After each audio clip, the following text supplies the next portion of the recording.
it's recording. Very good. Fantastic.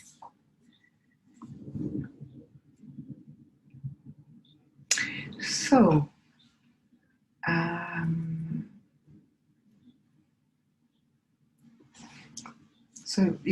shall we start from your family? So, from where you were born, Okay. and about your parents, and so you want to start? Yeah. You go free, like if you want to say how they met or how you were born, or just tell me what you feel that you want to say about your family today. So I was born in, my birthday is on 14th of August 1988.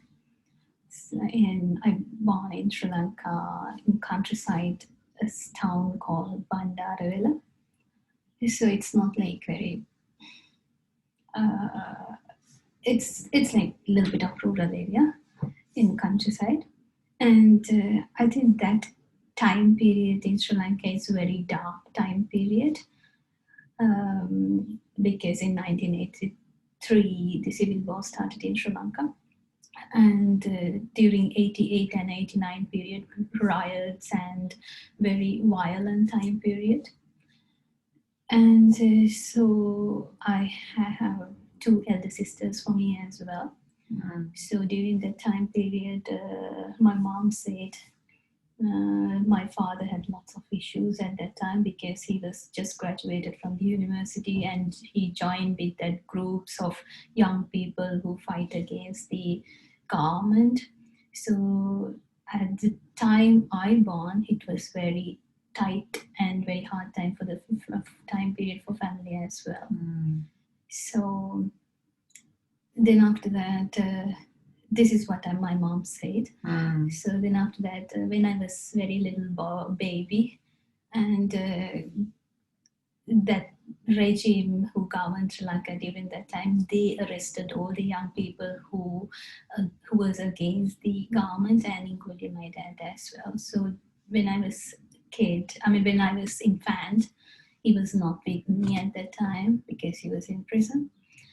And then after that, my uncles, they involved with this issue. Lots of people helped to take my dad out because he was sentenced to kill.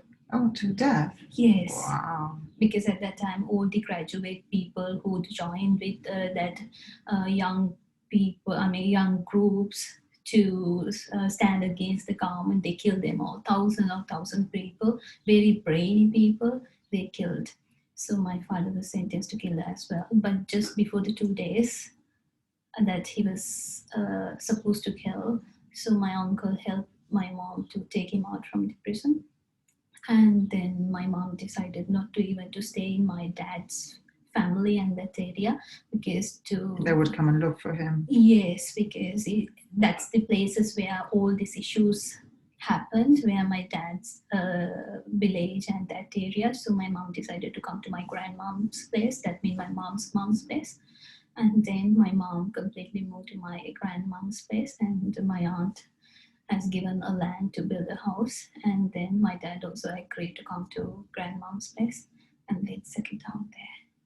Gosh, that was a very tough beginning. Yes. How old were you at that time, and how old was your older sister? My oldest one was 4.5, and my second one was 4.5. Sorry, 3.5.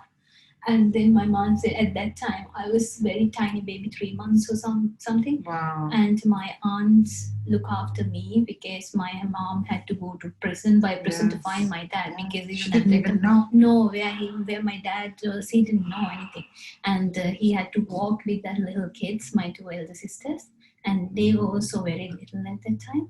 So my mom had to go to place by place to find my dad. And she found him. Yeah, then later he found him by just seeing a t-shirt that my father used to wear. It was in one place in the prison, yes, hanging. So then my mom realized, okay, this is his t-shirt. And your father, did he leave it there on purpose so that someone could recognize it? No, in that area, like in prison areas, it's not like very sealed prisons, but in kind of places that people put them all together. So they wash their stuffs and hang in outside. Mhm. So that's how my mom found my dad. And My just word. before the 2 days he's supposed to die or killed, Yeah, yes, my uncle helped my mom to to take him say out. that's your Yeah. uncle is your mother's brother. No, the brother of my your father. aunt who married to that doctor, Ayurvedic doctor. Yeah. Also, he Yeah. helped. Yes, because he's a rich person and he had very good contacts with politicians. So he got the support from politicians, and Wow. he helped my mom to take my dad out. And after that, your mother did not decide to go with your father. She just went because she was concerned about you girls. You know, my mom, she took the dad out, and in that particular day, yeah. so they completely moved to my grandmom's place, not my dad's family, that area, because it's not very safe place to live for all of us. So my mom requested my dad to move completely to my grandmom's town.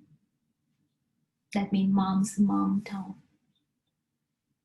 So Wow. during that time, all the babies born in 1988 and 89 in Sri Lanka, so parents believe we are a little bit of violent because moms, they had very hectic life when we were in their tummies, because it's very riot and very hard time in Sri Lanka at that time. And then when they started the new life with your grandmothers, yes. How did life, was that life much better for them? Yes, I think until I was 3.5, we lived with grandmom's house. She had a big house, so we lived with them. Then after that, my aunt gave that land to my dad and mom, so we built our own home. It's also close to my grandmom's place. Yeah. So then after that, like that time, I can remember, even still I can remember the day we moved to a new home and everything. So, really? Yeah, not completely, but I can But you still were 3.5 or something, but months. No, years. Yes. Yeah. Okay. So I can't remember the whole story, but I wow, can remember That's some things we change. moved. Yes, from my mom, our grandmom's place to our new home. Yeah. And then after that years, we had a very nice life in that house. And your father was not, he had given up to be an activist, political activist at that point? Yes, because my father realized that... it was not the way. No. Because they were the followers of Che Guevara and all. Even now, my dad is saying that, yes, we started to do something, but with this society, we can't do it. So we have to understand that, otherwise they will definitely kill us. So that's what I also did. That's what he says. Yeah. And what sort of activities was your father doing to protect his land? What these young brainy people, what were the intellectuals, what were they doing that was creating so much disturbance to the government? The thing is that during that time period in 1970s, 80s in Sri Lanka, the political system was very corrupted. So even now, the university students, they're always against these corruptions kind of things. So during that time, so all the young graduates, they stood against the government. So they had another young party, so political party. So my dad was also a member of that political party. And then after that, government realized that this is going to be very hard for the government to face with this young political party, and they started to kill them all. They tortured them outside. They burned them. They put the tires and they burned them. So they tortured them. Wow. They killed so much of people. And even there is a specific day in Sri Lanka, we celebrate, not celebration, but to memorize them. Mm-hmm. There's a specific day, all the university students, they do a huge kind of a memorial day to memorize the people. When is that day? Do you remember? I can't remember. Oh, gosh, what an incredible moment. So this is, I guess they study this in school now. It's part of the history of Sri Lanka. And so you were 3.5 years old, and then that life started was better after that. Yeah. And do you want to describe the life of with this dramatic backstage, back scene, but then Your family had a good life after that. Yes, we had like we were not. I mean, we had a very normal life at that time. My father was a teacher in a school, and my mom, she was a full-time housewife at that time, and we three, and then after that they grow veggies as well because we had a land to grow veggies. So at that time, yes, we had like a very simple lifestyle during that time, and in when I was when I was 4, I guess I started to go to school with my dad as well. I mean, it's not proper school, but my dad, he took me to his school and I sat with all other students. Yeah. Then after that, I started my schooling in the village school, my grade 1 and grade 2 at the village school. So then my father wanted to take me to town school, and at the same time he got a promotion to education department. Always in the same township? Yes, from school teacher to education department officer. Oh, so he went to the department, education department. Because he finished his master degree and all, so he got the promotion. And he had contacts at that time as well, so he got the support. And then I got opportunity to go to one of the best town schools in the area. Yeah, at the time, my sister also passed we have like grade 5 scholarship. So my sister passed the grade 5 scholarship and she was the highest mark in our whole area. She has a record. And she also selected to that school. Wow. Yeah. So then my second one, she was very reluctant to do studies at that time. And so she had to go to the village school until grade 9 because she couldn't pass the grade 5 scholarship.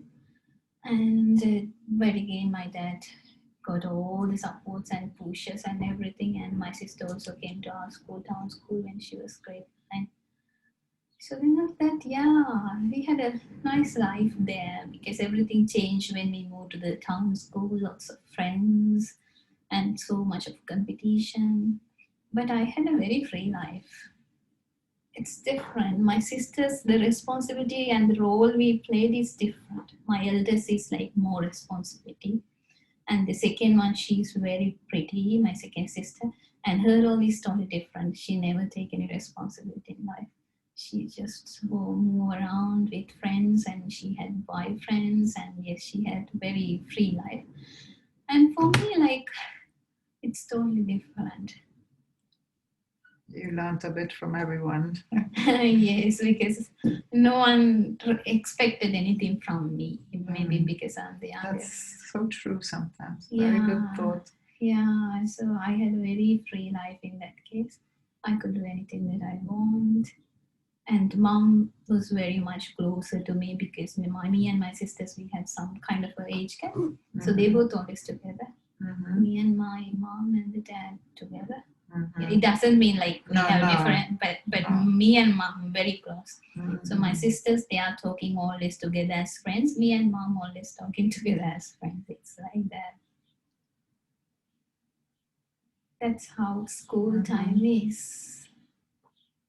In between, lots of things happened.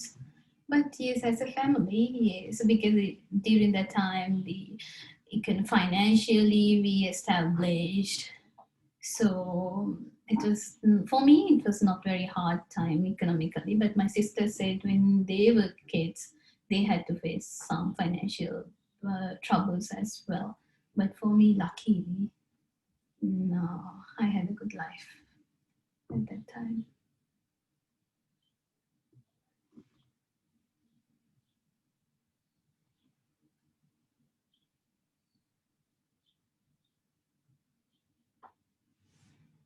Did you ever suffer from exclusion from your older sisters a bit, or it was okay? Sometimes I feel it like that. Like when I see that they are always together, yes. But the thing is that my mom said when I was a kid, since I was a kid, I always alone.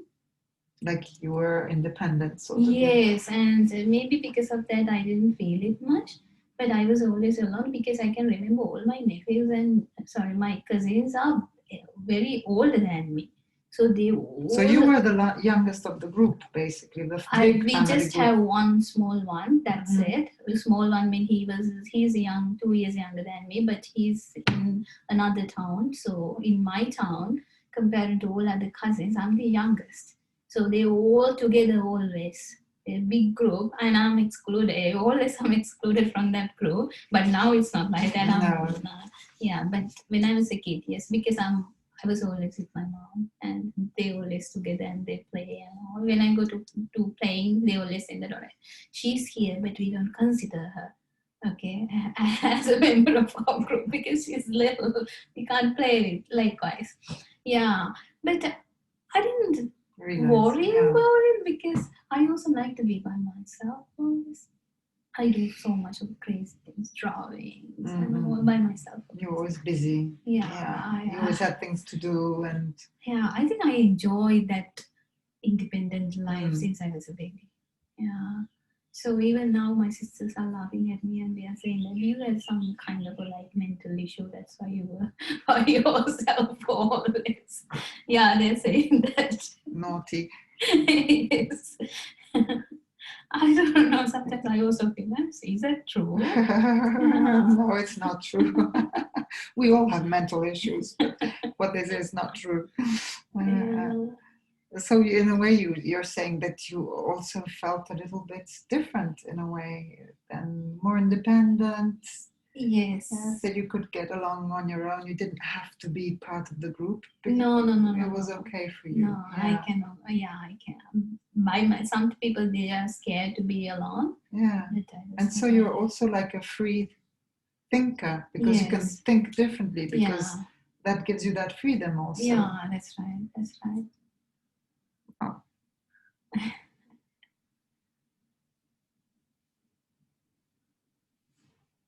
So what did you get of good from your father and from your mother? What is that you think that good comes from the figure of your father and from the experience with your mother? What is it that you feel? I'll tell you the common things, like my father and mother. I think they both are a little bit they both have very bold personalities.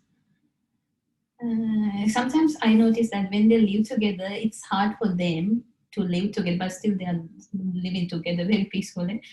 They both are like, if my father says, I want to do this, and my mother says, yes, I want to do this. So I think when both have bold personalities, sometimes it's hard to live.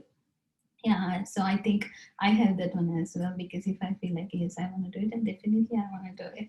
So sometimes my mom says, you're stubborn, then I say, like, it's like from you. You was the same. Yeah, so my dad the same. So my dad never listened to anyone. So if he want to do something, yes, he definitely want to do that.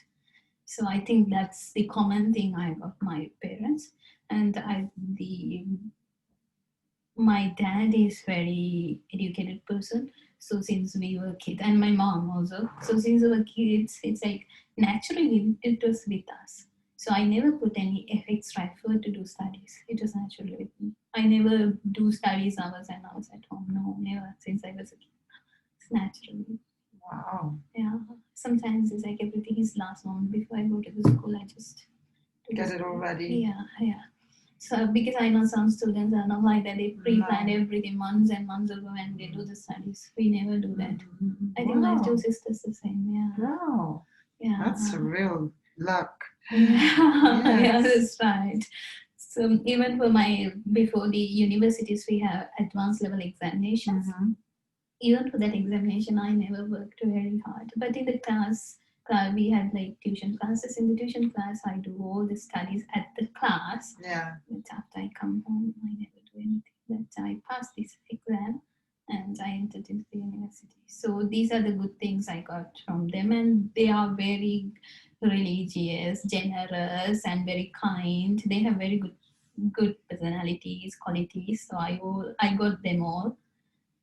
And I think my dad is always saying that you have to find the balance. Don't go to two extremes, even the money, because my dad, if he want to earn a lot of money, he had enough opportunity to do that, but he didn't do that. He made the choice not to go that way. Yeah, so he always asking me the same. But I think I applied that one to my life. But my sisters, I don't think so. Maybe because they are bankers, they always think about money, wealth, and lots of things. For their age, yes, they have significant good amount of wealth and money, but I don't have anything.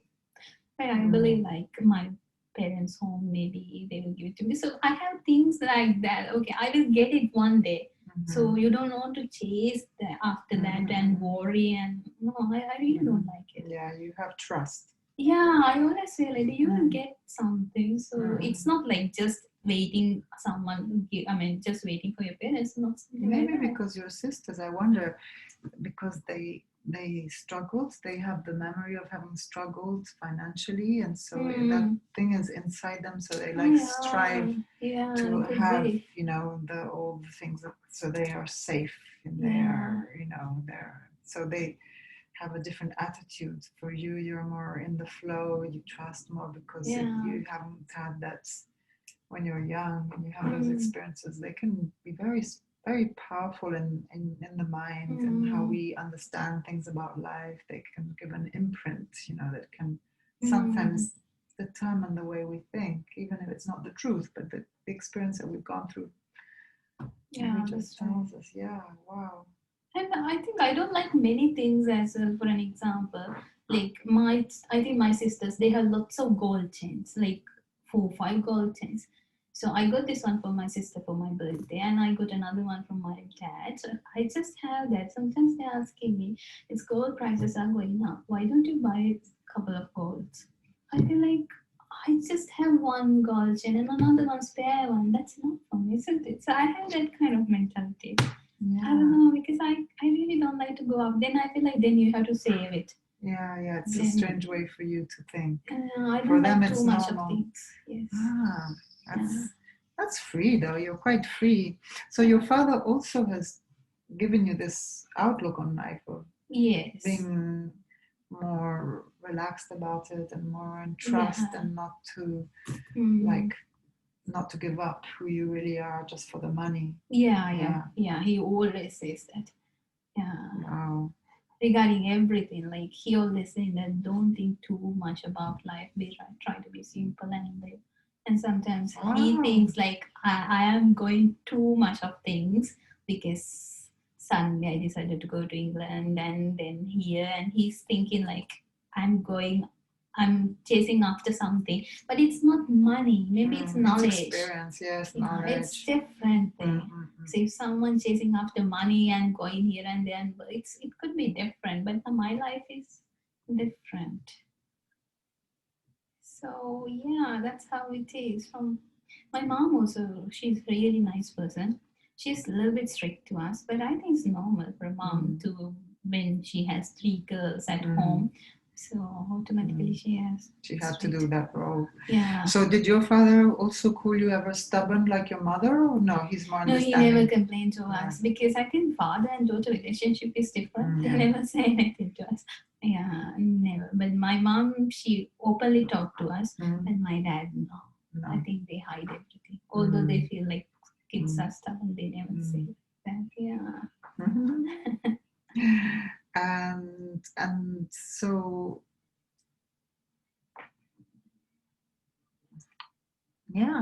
and how about also your social life is very much in the family group, or you also, because you went to England, so what about this lovely experience in England? Was it your first time abroad, away from family? Yeah, before that I've been to 2 years ago, 2015. That's my first international trip to Thailand. Yeah, it's like it was very exciting. Me and my sister and her friends went to Thailand.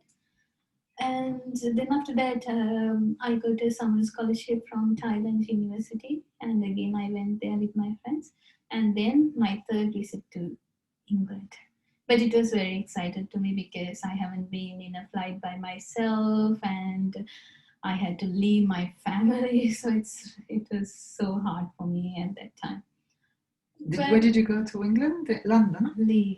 Leeds. And no one believed me when I said I got a scholarship. My sister said, "No, it can't be." And my dad also asked, "Why when government give you a scholarship? Why they spend such a big amount to you?" Then I had to explain and explain.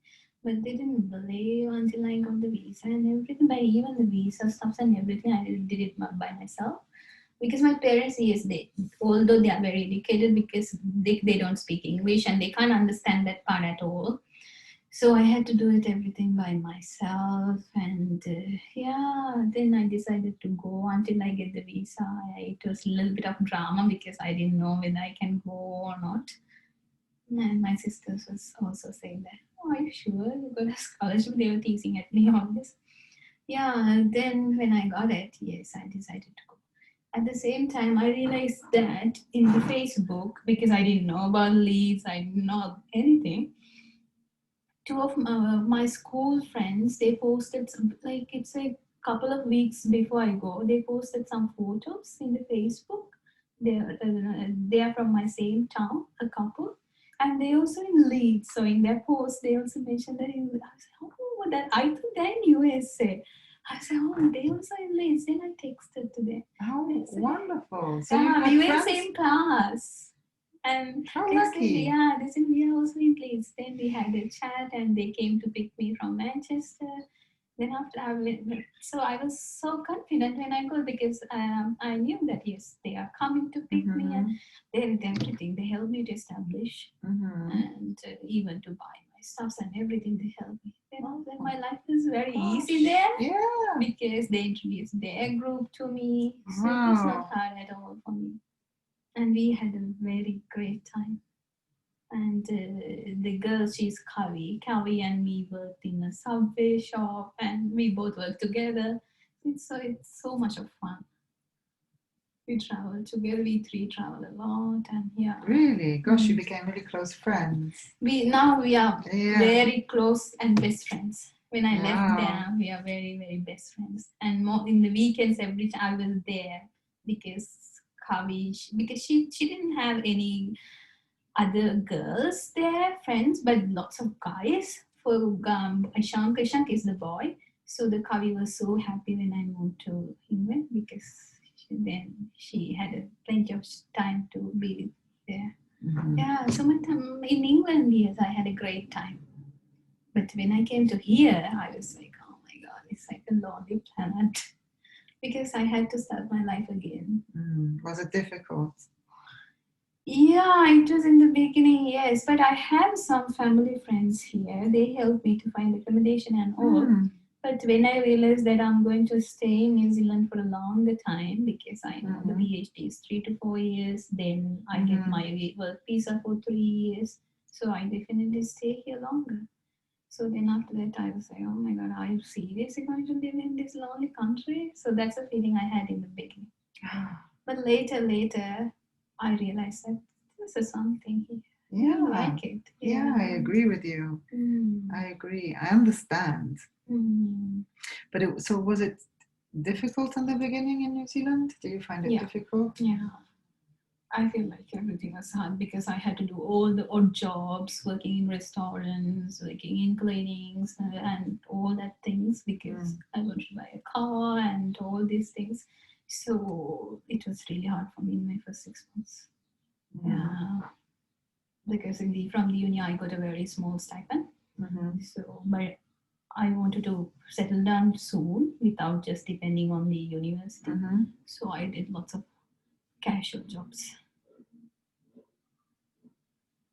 But just after 6 months, everything changed very fast. I got university job.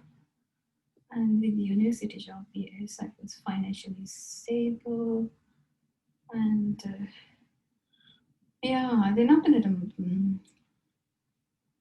as I said before, yes, I'm not going after money very much. So whatever I get from the uni, I try my best to manage the expenses, because we all do the same thing. We eat and we live, we drive, and I feel like that's enough. Although my car is small or whatever, I don't care. No, it's perfect. Although what I eat, but sometimes people just wear branded stuff. I never. Who cares? Yeah, I agree. What nonsense. Yeah. that's how it is. Yeah. And so now instead in New Zealand, you've settled and you feel more at home with friends. You like it. Yeah, then I got lots of friends. So in the beginning, I tried to find friends. I organized parties at my home, so kind of things. But I realized that no, everyone can't be your friends. There are some people, they will be with you whatever it happens. So I got very close friends.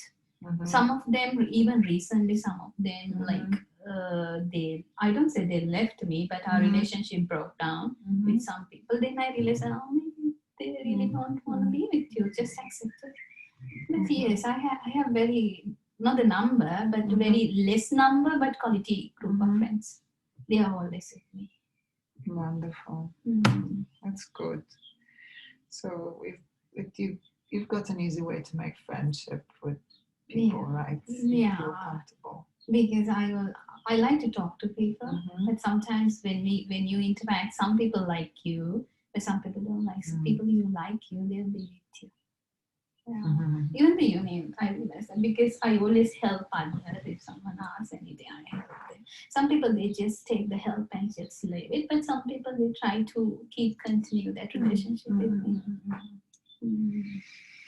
And how about your love life? What do you feel about this in your life? You've had a boyfriend in Sri Lanka? Or was it something? Is it something that has come natural in your life, or you've never been really interested? When I was in school, I was not very interested because I was totally like a boy, and I had short hair, and my action, my was totally like a boy. But in I think grade 12 or 13, it's not fall in love, but I was a little bit interested in one of my friends, and he was close to me as well. And when I entered into the university, also we were in touch.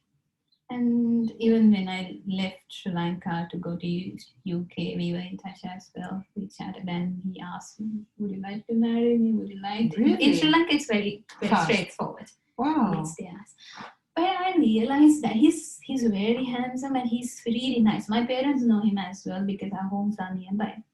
My mom also liked him. But I realized that our focus and what we want in life is different because I'm very fast. I mean, not fast when like talking or doing things, but my life moves very fast.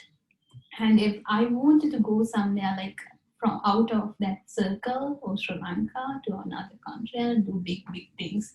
But that guy, he's not. He's like, he doesn't know what he's going to do tomorrow. But I know what I'm going to do in next month even. So we had some clashes like that. Otherwise, we met, we travel sometimes. And we had very close friendship. But I didn't want to turn it into a love because I realized you didn't feel that you could have been companions of life. They were very close from a soul level. Yes. We were very, very close. Understanding of each other, but not. But I was scared at that time because if I picked him, maybe my expectation and his expectation may be different. Then after that, you have to sacrifice. So maybe you just have to settle down with him and stay in Sri Lanka. Did you talk about this with him, or no? We slowly moved, and then what happened? He fell in love with my best friend. But it hurts me at that time when I realized that.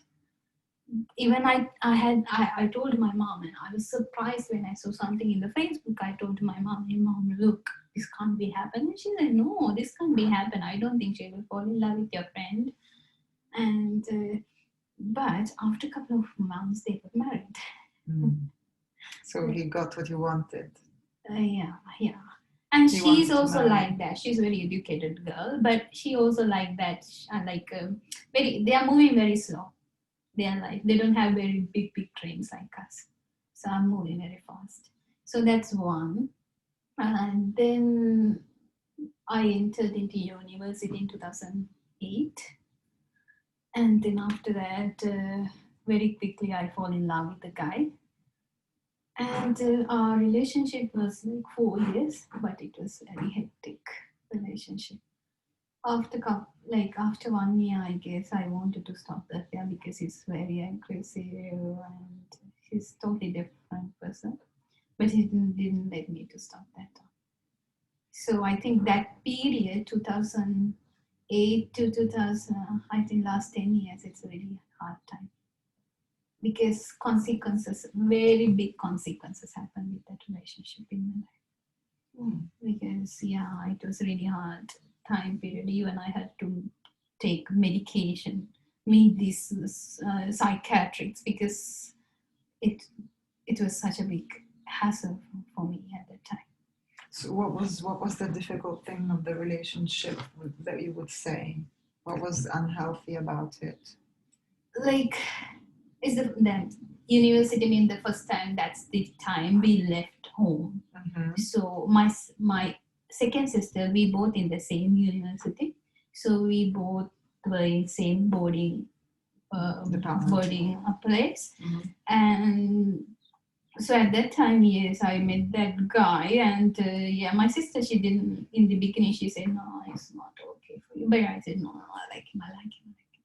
So then after that, I realized that like he's so much of control me and suspect me, and we both are from two different faculties. So in Sri Lanka, we have these things. I think you have watched Indian movies, so you can see in Indian movies they fight and all these things in universities. Two faculties, they fight always. So I fall in love with guy from another faculty. I'm from management faculty, and I excluded totally from my faculty because they said you fall in love with guy in applied science. You can't do that. I was like, seriously, why I can't do that? Yeah, because I was stubborn at that time. And I said, why I can't do that? Oh, in fact, why not? Yeah, why not? Even now, I feel like, why not? Then after that, the argument started. Then I said, like, okay, I'm okay. Just exclude me from this. I mean, yeah, I'm in this faculty anyway. I'm studying. But just exclude me from your group, no problem for me. Then after that, I was with them because he was with me always. But later, I realized that it was a really stupid decision that I got. But in the uni, what happened then after that with this relationship? Is this always the first guy that was the one that wanted to control you? Yeah, the university guy. So even in the lectures, I mean, most of the other students, they are in hostels. The government fund for those hostels. I was in a boarding place. It's like we give more money for them, and we had a better life. The hostels is not. It's like room like this, like 4 or 5 people. They stay in bunk beds and common bathroom. So at that time, my father was financially stable, and he said, "Oh, you don't want to stay like that. So I can pay for you. You both can stay in a boarding house." So it was a problem for my faculty, others as well, because they don't like it. In Sri Lanka, it's common. Like they are saying that why come and stay in hostels. Yeah. So I totally excluded from. And your them. sister too, then. Yeah, but my sister's faculty, it's art faculty. It's so like they don't care. But it's more open. Yeah, but the management faculty, it's crazy. They're saying that we have a unity. We should always be together. Why people spend money and they're having a luxury life, and others, they are suffering in hostel. But it's jealous, isn't it? Yeah. So I was in the nice place, and I did my studies very well and very high grades all the time. So I was a little bit excluded from the faculty because of my affair. But I didn't care because since I was a baby, I'm a very independent person. I don't care whoever, whatever they do. I know where you go to along go. all the same. Yeah, but after first 2 years, I realized that no, I'm in the wrong relationship. Yeah, so I wanted to stop it. Then after that, I realized that better to get a little bit closer to my friends in the faculty, because otherwise you can't be yourself always, because sometimes you need a group. But it was a little bit hard for me at that time. Then I realized that okay, no, focus on your thing. Then at that time the dream came to my mind. I want to be a lecturer. So I started to work really hard, and that guy said, "No, you should not be a lecturer, be a teacher. That's enough for you. Enough that you want to do your masters, you want a PhD, and you said you want to go to foreign. So no, try to be a teacher." I said, "No, that's not my goal." So we had arguments all this, and then after that I realized, no, this is not going to be happen. But he was so aggressive and he was not happy to stop the affair, and he called my parents. Really? So much of dramas. He called your parents? Yes. And what did he have to say? I mean, what could And he said like, she's going to stop the affair. Then my dad said, hey, look, you are with that guy for years. So I loved your mom many years. So I was very genuine with her. Be genuine when you do, when you love someone. Then I said, Dad, don't complain. You don't know the behind story. It's really aggressive. But I can't say how he'll behave and all to my dad, because my dad, he will get sad. But he thought like I'm like a little bit of playful and I'm going to stop the affair. No, it's not like that. So because I realized that no, I can't live with him. It's really aggressive. So even his friends also said he's very aggressive person. So in my 4th year, finally I stopped that. But it was not easy like saying that like this, but it was really hard. My dear. Yeah. That's how. And who helped you there? Did your sister help you a bit? Did you get any help? I didn't tell them very much about it. Like, yeah, they realized that I'm passing very hard time at that time. But but I can't remember. I think they tried to help me, but I ignored that. But my friends also tried to help me. Yeah, I got very good groups of friends in other faculties like art faculty and geomatics. They helped me a lot. Even they talked to this guy as well. But the consequences was, because of this, I got a mentor in the uni. So we all have mentor. So my mentor, he was a lecturer as well, but he was a young lecturer. So I met my mentor and I explained the situation. And then after that, in the beginning, it was nothing happened like that. But he realized that I need the mentor and I discuss all these things. Then he created a story. He said like, yes, I fall in love with that mentor. And he talked to my parents and I said, yes, she's fall in love with a married man. So that's a big story. But at that time, actually, it's not like that, because I didn't have intention like that. But I said, hey, this is what I want to be a lecturer. So I worked hard, and with this relationship, I can't do that, because if he's mentally talk things like that. But then after that, it's a lots of big story, and he behaved very aggressively because of that. But slowly, what happened? This is the biggest consequences. So yes, it turned into a relationship. Oh, really? Yeah, and it was like, then my sisters also knew that, because we can't hide things like that. They also knew that. Then they involved in this. My sister talked to him as well, and she said, hey, you guys should stop this, because this is not acceptable. But because he helped me a lot to come out from that hard time. So I got attached to him very quickly. And it was really hard for me to like stop that affair. So this is the biggest consequences of that previous relationship, because it was really hard then when someone helped you to come out. So I get very closer to him. And I think my moms, I think they knew that, but they didn't openly talk anything to me. Maybe they may think like she will forget it soon or something like that. But it was there, like time to time it appeared, and time to time like, we tried to forget it. But it was there until last year. Years and years. And it was a very common thing in my family, as my sisters. They always say that you must stop that, because this is not acceptable. And yeah, it was, yes, but it was really hard for me to stop that. But the last year, yes, finally we decided. Then when I came out from that, I realized that how big it was. It was such a big thing I did, and not socially acceptable. And because of that issue, I think when people realize that there is something between two people like that, they started to say things, gossips. And he was a lecturer in one university, I was lecturing in another university. But unis, they have contacts. So quickly they spread. But there are big things rather than that. There are very big things. Right. But when they realize something with young people, the rumors are everywhere. Mm. So then I went to the UK. After when I went to the UK, we decided to stop there. Couple of months, yes, I was by myself, but again we connected, and at that time he was here, New Zealand. Oh. Yes, he did his PhD here. Then I decided to come here because I got the scholarship. But just after I came here, like 2 months he left New Zealand, luckily, because we couldn't live together a very long time, only 2 months. Then he left because he completed his studies.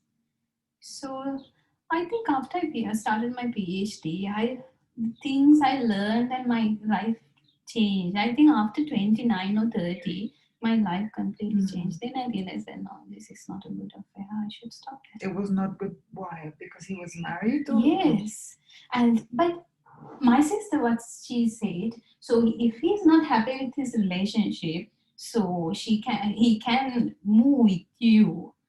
And but I also say, like, if you really want to stay with me, you can move with me. You can take a decision. But he was not. I mean, he wanted to take a couple of times. He said, "Yes, let's move." And in the last time when he said, like, "Yeah, I will get my divorce," I don't know why, but that idea came to my mind. Are you seriously? If he says, "Will you marry me?" What are you going to say? Because I loved him a lot, but for the marriage thing, I was a little bit scared. So even for him, I didn't push him to do that because of that, I think.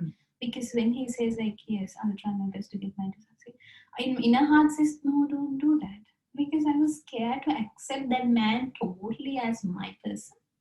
I don't know. He's a really nice person, but I don't know. Maybe he's not the real person for me. Right. But even with us, we had arguments. It's natural if you fall in love with someone else, man. It's natural to have arguments. Yeah. So, but in yes, last year it was so hard for me to stop that. That I did it. Then I realized that, oh my God, I'm having such a nice life. I cannot do that. Yeah, it's like very free because no one expecting you, no one try to call you and ask where are you. But after a couple of months, I met Jack. It's another crazy relationship, but it's very short time. But yeah, it's another story. I told you what happened. He was in mental hospital, so much of things. But I also realized that no, this is not gonna work as well because we can't help people throughout our life. No. We have our own life. No, and then I mean, you can help people, but you can't save people. You know, people have to find their own way out. So. Yeah, that's right. So 2008 to 2019, last year, 2018. So I had such a it's like 10 years. I had such a hard life with these relationships. So that's why now I'm thinking, no, I don't want to have a relationship. I think my family know. They think I'm like so frustrated. They know that how hard for me to overcome with all these things. It's not frustration, but when you realize that the peace when you live by yourself. And also you suffered a lot from the first relationship. Then you fell into the second relationship because you were helped to get out of the first one, but also that one was not. It was good for what it was, but it was not maybe, if you were on your own, happy, balanced, maybe you would have never had a relationship with that married man. You know, it was because there were so many ingredients and you were going through such a fragile and difficult time. So they were all experiences that were helping you to grow out of. Yeah, that's right. And when you realize that, like, I feel like I experienced everything in life with relationship. So it's not a very fresh thing for me to start a relationship because I know the stages. In the first couple of weeks or months, it's like honeymoon period. You're so happy. Then eventually the problems start. I don't know. And this is what I experienced. Maybe different if I meet the right person. So with that, I feel like, that's enough. You had like 10 years, you had very hard time with relationships, so why again? So that's the feeling I have at the moment. Otherwise, sometimes some Sri Lankan guys, they try to talk to me. I feel like super annoying. I don't know why. I feel like, hey, go away. I really don't want anyone. That's the feeling I have at the moment. I think, yeah, because you care very much about your freedom. It's very important to you because Yes, because you need to feel respected deeply for who you are, and you've been respected by your parents quite a bit. So yes, you can't have someone beside you that is not at least as respectful as your parents of your life and Yeah. your individuality. And I think the parents, they try to give everything for us. They work hard and everything. But with these guys, when we try to ruin our own life, I feel like a little bit frustrated and I feel like guilty. And I feel like you did something wrong to your parents. But the best part is, whatever happens, as I said before, yeah, my education, it never affected with that. It's like a very magical thing. Even that my university first guy, he destroyed me totally, and he beat me as well. So, but I don't know, like, even that time also, sometimes I'm crying and I'm like, goodness, studies, I was like that. So that's why my sisters are saying that you have a little bit of crazy mindset, because it never affected to my brain or my I don't know what it is. Yeah, otherwise, like, if someone passed the very dark time like this, Yes, they I could don't be think they shattered will. even in Yeah, their studies, and for you yeah. it didn't affect you. That's really Mhm. incredible. It's good. Yeah, It's that's very why good. I'm always trying to help children, even in Sri Lanka. I give some funds monthly for children because I believe it's a magical thing that I got. So I always try to help others. Yeah.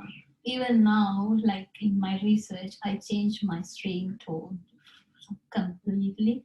So, because one day I like to talk to people who suffer from these maybe relationship, maybe issues, to overcome from that situations. Because in my case, I didn't have opportunities like that to talk to someone. My elder sister tried to talk to me, but we have like that relationship, sister and me. So It's not then good. I It's always not easy. avoided. Because also when it's a close relative like a sister, there's always expectation, judgment, and and so it's a very important person in your life, and so you're also scared of being judged. And there's so much going on there that it's difficult. And it's not that your sister is totally unconditional with you and say whatever you say, whatever you do, she understands. No, she'll start saying, no, that's good, that's not good, and that's not what you need. What you need is to understand, to self-love yourself, to forgive you whatever you've done. It's not you that is wrong. Maybe what you did was not right, but not that you are wrong. You see, that's so important. When we try and help people, it's so important to make them understand that even children, okay, we can discuss that the thing you did is not right, but you are okay.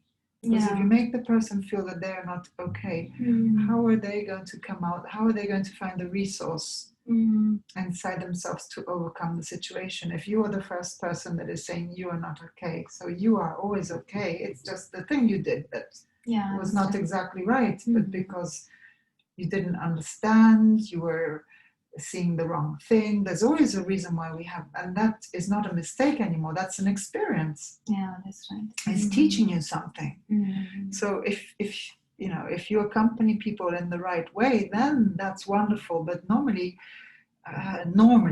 unless you have an exceptional sister, exceptional parents, what they'll say is, it's not appropriate, it's not good, you're not right, you're not, no, and that's just what you don't need in that moment because you are fragile. So maybe your sister loves you very much, she wants to help you, but she is not the person that can do that. She's too close to you in some way. And I also avoided her on this. Yeah, she wanted to fair talk. enough. You needed to protect yourself. Yes, because like friends, I can't say everything, but I got a couple of very close friends. I shared with them, but they also said, yes, this is not appropriate, or this is not acceptable, but we know you never stop this. But they didn't say like stop it, or that you were wrong. Yeah, they didn't say something like that, but they also like love to see me I'm happy, although I'm in a wrong relationship. So I think that's how friends are. Although your friends do something wrong, sometimes we accept it. We say, okay, Yeah. if you are happy, yes, we are with you. That's how my best friends was. Yeah. I don't say they are wrong, they are right because they love me. That's why they also with me, although I was in wrong relationship. Yeah. But anyway, I think everything happened with time, and that's what already decided. So yes, from last year onwards, yes. And he also said like yes, because this never works. So we should take a very strong decision in here. So I also agreed. Well, although I couldn't do that, I had to agree. So then after that, yes, my life changed a lot. Yeah, So you're free going then. back to yourself now. Yes, because I realized that although you love someone, when you live with someone, you have to do lots of sacrifices. You can't be yourself. I don't know how your relationship is, but maybe in our culture it's different. So we can't be ourselves because when someone is always expecting you, so it's hard. But when you live in that relationship, you can't understand, and even you enjoy that part. But when you come out, you feel like, no one It's expected very you. complex. Very. Yeah. Yeah, I wonder. Maybe it's just the fact of, really meeting the right person at the right time in your life. And it can happen early, it can happen later on, but it's never easy, even in the best of situations. But if you are blessed with a good relationship, then you will always find a way because you're meant to be. And so you're meant to walk together, right. You're meant to go through experiences together, you've got the same project. Yeah. And if you've got the same mission, then that's okay because you're both looking at the same direction. But as you said before, if you're not looking at the same direction, you can even be a lovely person, but it's not the match. Yeah, that's right. It can be just a very good friend, but not a relationship in that sense. Yeah, if we both not going in the same direction, it's really you need to hard. have the same project to share. Yeah. Yes. Otherwise, it's like both going in different ways and doing arguments and different expectations. Yeah. So that's good. So you're in a good moment now. You're happy and balanced in that sense. Yeah, everything is really good. Then after that, so it was really like very hard, deep, sad, and all. But it's like now, 2 months, I guess, like 3 months maximum. Wonderful. Yeah. Yeah. This is a good starting point to have a relationship, to feel happy on your own, to feel, blissful and happy, and that's the best way. So then you meet someone on the same level that, or you share a nice time together, or it doesn't make sense. Yes, and now I think we really don't want to go in depth like that because we can see whether they are matching or not. Then we can take decisions. Right. Yeah. But in 20s, no, stupid things a lot. Those are experiences. Yeah. Experiences that are teachings about life, things that we have to learn about. Yeah. So anyway, so you said you even had to take medicines to go through this with the first story. So it was emotionally very difficult. I met one psychiatric once, but I think that's the first time I met someone like psychiatric. But he's so, not productive at all for me because what he said, he didn't listen to my story, nothing. And I was like, seriously, is that the psychiatric? No, I didn't go to them again. But my family doctor helped me a lot in that situation. Even for that first guy in the university, like my family doctor talked to him as well. Oh, good. He also advised him. But my family doctor, he and my sister, they involved together and they supported a lot to me. Yes, because my sister realized that I never listened to her, so she used the family doctor to talk to me. That's sweet. So that's that time. I think everything's experiences, as you said. Yes. But sometimes it's like a blueprint. Everything comes to my mind. then I asked myself, why you did things like that? But it's past, it's gone, gone is gone. I can't go back. Maybe people judge me, maybe still people think bad, but I can't control what they think. That's what I think. It's gone, but now I have a better life. Exactly. You know yourself much better. Yes, right. It's not easy to grow and become an adult and all this. It's not easy. It is. Some things you have to learn through experiences. It is. That's just the way it has to be. Even if one never wants to suffer or go through very difficult situations, but sometimes they're necessary. It's strange. Sometimes they're not necessary. Sometimes they're necessary. And, but I mean, you feel probably much stronger, much deeper, more understanding about people and how fragile one can become. You've learned a lot from that. It's a big human experience. It is, yes. Lots of lessons and PhD. Life's a PhD on life. Yes. That's wonderful. So that brings you here. And if we were to think about questions, do you have questions you would like to ask your higher self, things that you want to understand? Yeah. Yes, let's go with the questions. Sometimes I imagine things. Sometimes I feel I'm crazy with these imaginations. It's come to mind. And some things, yes, I achieve them as it is. Yes. So I feel like regarding some things I'm boring, because when I see some things, I don't know how to say that. It's not like dreams. Suddenly some things come, all right, in 10 years this will be happening in your life, kind of things. Maybe I assume things and work for them. It could be. But I feel sometimes strange with that. What is the strangeness that you feel? Because it's too far away in time? What makes you feel strange about these things that you imagine? Since I was a kid, it was always in my mind, like, you will live somewhere too far from your parents in another country. But if you have a dream like that, sometimes the kids, they do studies, always work hard. But I didn't do anything.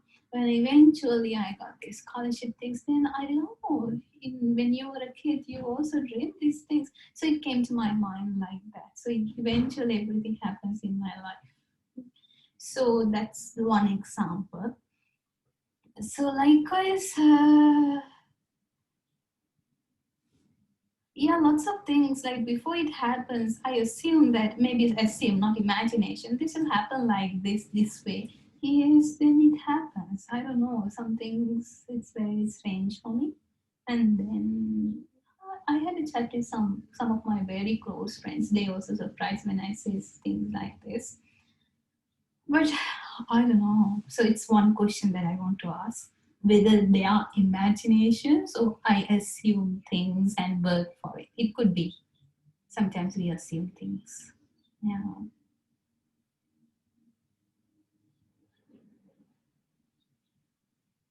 And another thing is that since I was a kid, I really like to be alone. And even my parents were a little bit surprised about it. My sisters even still, they are teasing. And yes, I got a friends as well. I understand that. But I don't know. I really like to be like, stay alone. And yeah, even it's sometimes I feel like it's a question mark for me. Why is that? Sometimes I push myself to like, okay, weekend definitely you must meet your friends. But I don't want to go there and meet them. But I push myself, okay, you must have. But although I meet them or not, they are with me. So we have with my friends, we have a very strong relationship. Three are there. So we have in Sri Lanka? No, one is from India and one is from Iran and another one Egypt. So we three are very close. Yeah. So although I meet them or not, we have that relationship. But sometimes I push myself, okay, I want to go and meet them. Because sometimes people they are scared to live alone, but I really like to live by myself. And I don't. Since I was a kid, I don't talk very much. That's how even at home I talk with my mom. But apart from that, I don't talk with people very much. It doesn't mean I'm boring or anything. But if I'm close to someone like my friends, I talk with you a lot. With my friends, 3 of my friends I talk. With my sisters, very less talking time with them. Even my flatmates, sometimes she's questioning from me, and it's an additional burden to me when someone asks something like that. Why don't you talk? That's my personality. I don't like. She's really nice flatmate, but when someone asks something very straightforward like that, I feel like, no, please don't ask questions because you can't say anything. It's that person's personality. Yeah, since I was a baby, I'm like that. So because I always wanted to have very peaceful, and I can't live in cities. I don't like traffic. I don't like noises. I like jungles. I like very calm and quiet places. Even at my home, I have very nice room. All the rooms are in downstairs. Only my room in upstairs. So it's like very calm in that place. So I always in the room. Sometimes my aunt just come without even knocking the door. She'd just come and say, "Come out. You must come out from that room." But I was like so lazy to go out. I'm reading, I do meditation and all that things. So yeah, it doesn't mean I'm boring. I like to go to parties as well. I do all that things, but certain time. But the most of the other times, I like to have very peaceful life. And so, what is the question? If you're normal? Yes, am I normal? Because my sisters are teasing me. They're saying that you are some psycho. The answer seems really easy, but we'll ask your higher self. You say I'm normal. Yes. My mom say I'm normal, but I don't know. What is normal? What is normal? Yeah, that's the thing. That we can discuss about what is normal. If normal means someone that is happy and balanced with the way he is, that's normal. It's okay. If someone has to be different from what he is to make everyone happy and he's not settled, that's not very normal. So, what is normal?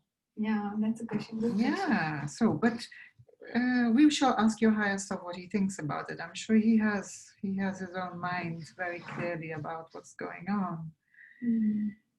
Okay, that's interesting. Very interesting. Nice questions also. And do you have other questions that you would like that that you feel in your heart, that something that belongs to you?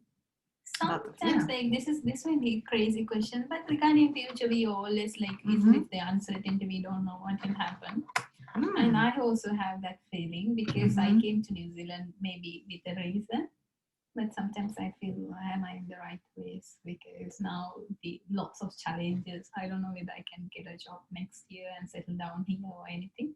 Then I feel like a little bit nervous with that. I don't know my higher self answer for these kind of questions. But I'm just telling you. So it's like a bit of stressful for me sometimes, but I try to avoid thinking. It comes to my mind like, what are you going to do next year? Because I plan things ahead.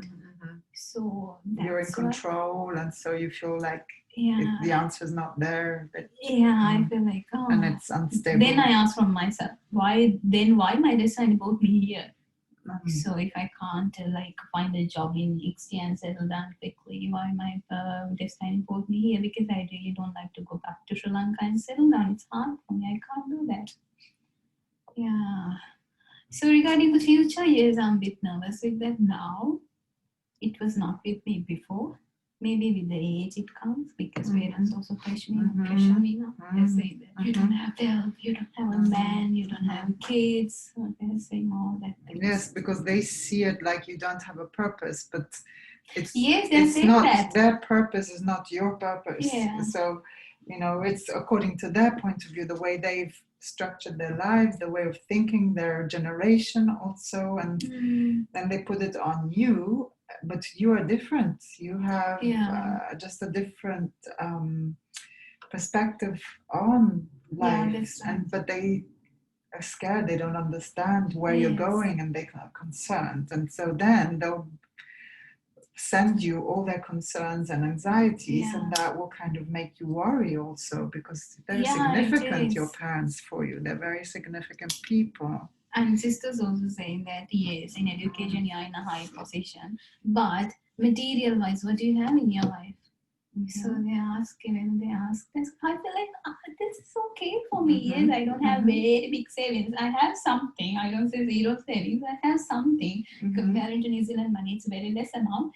But even with that money, a person can be happy. Mhm. So it doesn't mean you must have billions in your account. Some people, they have billions of dollars in their accounts, but they are unhappy. But if I'm happy with the amount I have, I feel like okay, I will definitely build my own house one day. And yeah, but when they put these things into my, sometimes I feel a little bit nervous. Because like yes, now I'm 32, so I don't know. Everyone says like when you're at 30 you have to be settled down, and here the young people in 20s they buy their homes. Yeah, but for me, I feel like although they buy their homes, they But fall in love. some people, Tony, he's 60 years old. He married, 18 years of marriage, and he just divorced some months ago. Really? Yes, and he had to sell his beautiful house, give the money to his wife, who's even older than him, so he gave most of the money to his wife. Why? Most of? Because she has no job, she's elderly, and so he's still working, and so he's living here. So, you know, you make plans in life and you settle down, and so what? Is that a guarantee? Same feeling. So we got a family friend here. So when I just came here, I was with them. He's now 45 or something. So they are really rich here.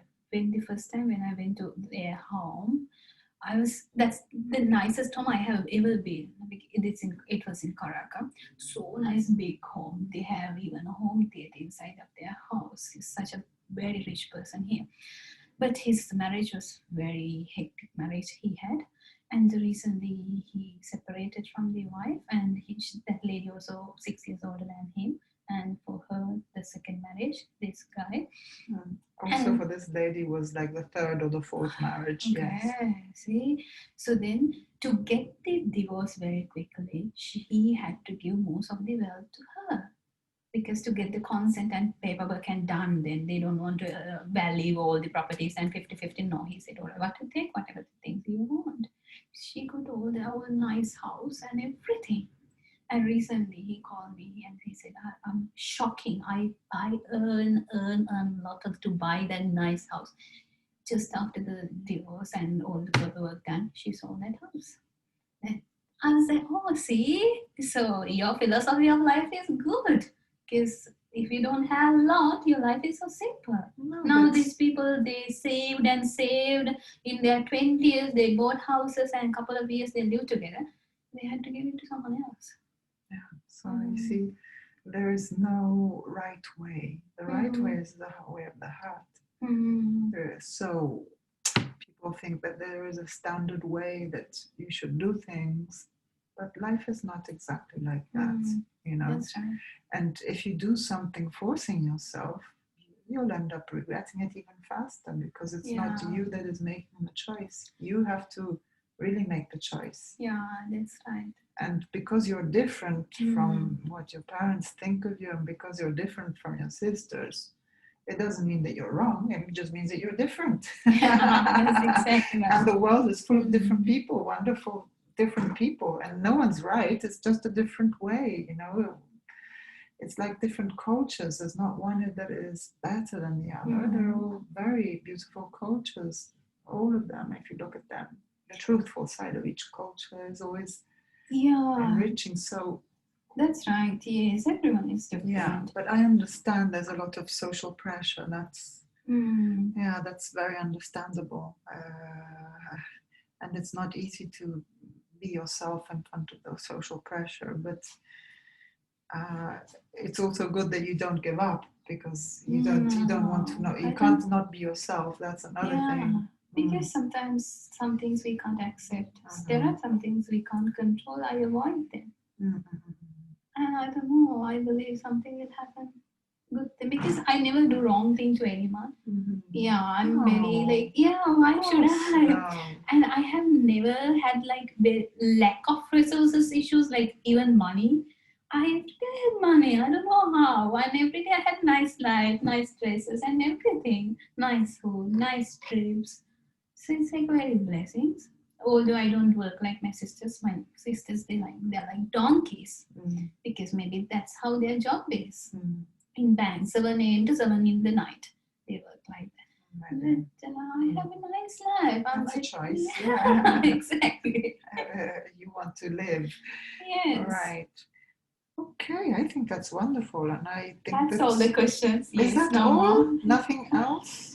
So the questions, I'll summarize them. So one is about the things that you have imagined since you were a kid. It's like you were things that you thought and assumed and that did happen to you in your life. And so you want to understand this phenomenon of how, if how what was really going on when you were so young.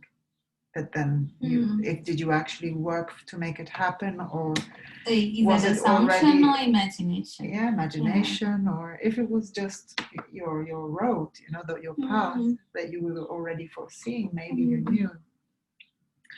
And then another thing is about the things that you sense that then happen. So it's the same thing. You want to understand more about this, what's actually happening when this happens, and then the fact of being very much at peace and being on your own, but that this is not very much accepted and understood by friends, especially family, and you want to understand more about this about you, why, if it's normal, and what is this characteristic that you have, where does it come from also. It could be a reason also for this. And also about regarding your future and the choices you made. I will add this. I'm very dominating. Everyone says like that. So I don't know why. Everyone who says that you are dominating? My family. Your family? My sister thinks I'm I'm very good with family politics. No, I'm not. It's not like that. But my parents, they ask everything from me before they take decisions. I don't know why. Maybe they think you're wise. Yeah, I think so. But my sisters, they think I'm like very political in the family. It's not like that. It's your family or your sisters that think that you're domineering? Even my friends say I'm a little bit of dominating. But your parents, do they say you're domineering? Yeah, they can obviously say that, but I feel like it comes from my parents. That's my personality. I have a very bold personality in that case, even if I go somewhere to work. Because I feel like, yes, I can do this. So suddenly I appear, I feel like it's not dominating, but I'm leading. You got it? But others, like my family, my sister says, yes, you are dominating. My friends, they're close to me, they never say anything like that, you're dominating. But I feel like when we plan to go somewhere, yes, I'll do all the planning because I can quickly do that before them. If they started to do it, it's mess. It's easy for you to do it. Yeah, then I so give you've options. got good organization skills. So you take responsibilities. Exactly, everything. Then I feel like, are you crazy? Because people may think you're a very dominating person, but it comes within me. I can't change it. And I don't think it's a bad thing sometimes. Maybe in my past lifetimes, I have a relationship with kind of a things. Maybe.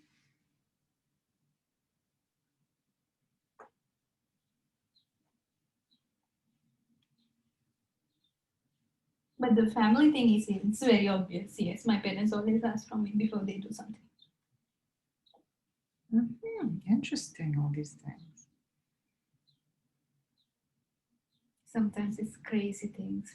Even before my sister's wedding, I had to plan everything from here because my dad always calling from me and ask, what you can do? Which hotel do you think? And I say, hey, it's my sister's wedding. You guys can decide. No, you tell us. Maybe they just recognize you have the skills. They know that you will get it done.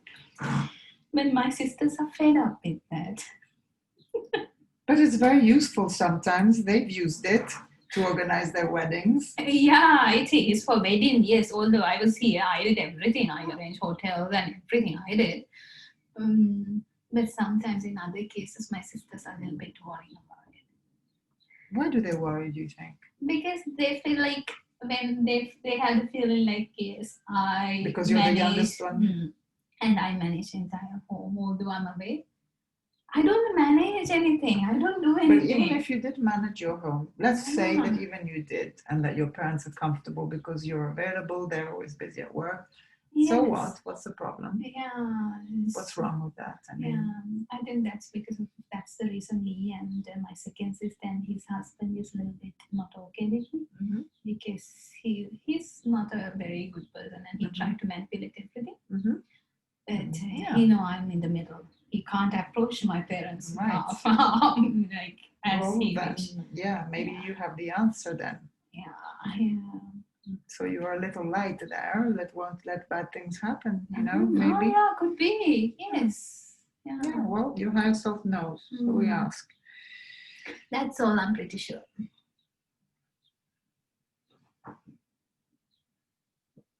Sorry for talking too much. No, this is the time to do it. Okay.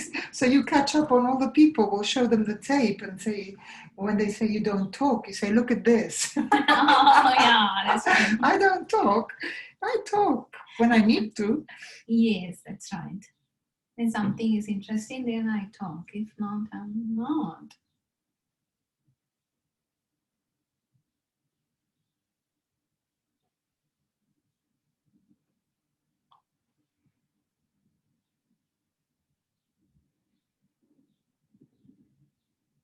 Wonderful. Yeah. Do you think there's some other questions? Like we've talked about the future, about family issues. Maybe I think that health. What about health? Is everything about health okay? Do you want to, if there's questions that you want to ask about health, for example? No. I'm health-wise very okay. That's all okay. Yeah, okay. Recent. I think yesterday I met my specialist. Him, and he said with the blood he checked my blood 2 days ago, and he said yes, everything is very normal. Wonderful. And health-wise, yes. Okay. But before that, it was not like that. When I was in Sri Lanka, every day I had something energy. But when I moved here, I don't know what's that magic is. I'm so healthy. Maybe I'm very active. I do exercises, I do yoga, and running and everything. Maybe because of that, I feel like my immunization system is really good. But when I was in Sri Lanka, I had a very bad health condition. I admitted in hospital. I got pneumonia once. I couldn't breathe properly. But it's like magic. Everything disappeared. Yeah, I feel like health-wise really good. Wow. Okay. Yeah, I think we have a lot of nice questions. Yeah. So now we can, if you go to the bathroom, take a little pee, and then some water if you want something to eat also, a fruit or something. I want to have some water. Okay, I'll get you some water, or we can meet downstairs when you went to the bathroom. Yeah. And I'll get this ready, so we have this ready here. Okay, I'll go to the bathroom. Yeah, sure.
So here we are. Now you can just make yourself comfortable as much as you want. And you just lie down on the bed and you can use this blanket. I want to just see if your face comes through there. I'll go to the toilet and be right back. Okay. I'll put the water here if you ever feel like drinking it. You can just. You asked me to sit here?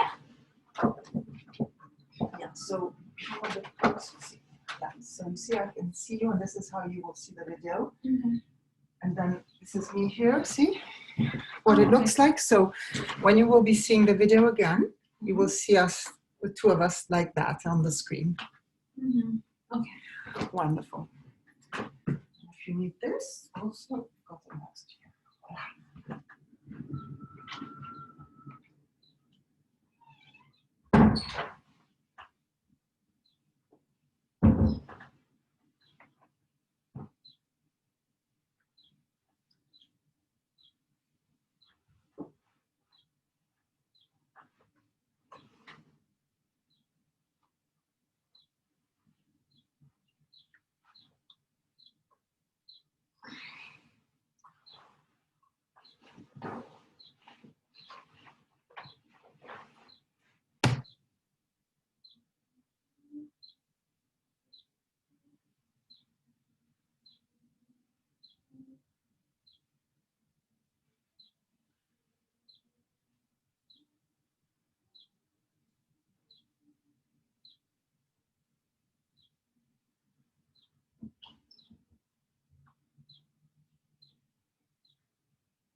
I think I left them downstairs. Okay.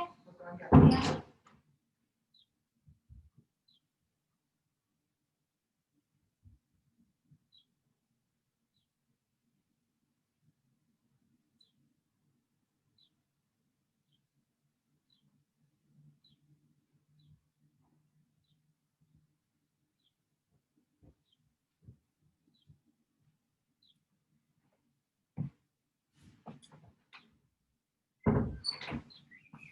Comfortable? Mm.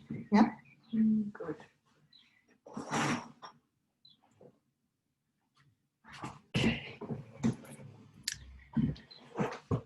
Okay.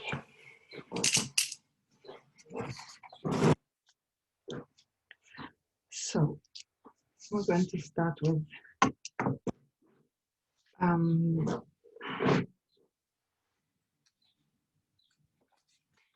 I'll be asking you now to describe some scenes, but before we go onto this part, I will just ask you to describe with your eyes open what you see in the room around you. So just describe the objects that are all around you. Mm-hmm. And It's then like, big picture is it's like very clean and white. That's what I can first see rather than picking one object to another. So it's very white and clean. And then after that I can see the curtains and I can see these two doors and table, chair, wardrobe, these drawers, this and this one looks really nice. Yeah. These are the major things that I can see on lights. Good. Thank you. Mm-hmm. So that's just very good. Okay. And now you can close your eyes.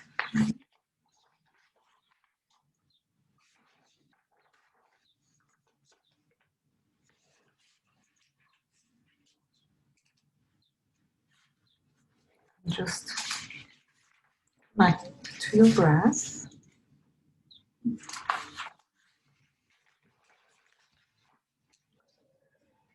And I will ask you to go with your memory. If you remember it, the first house where you lived, your first home, and if you can describe the outside, if you can describe this home from the outside.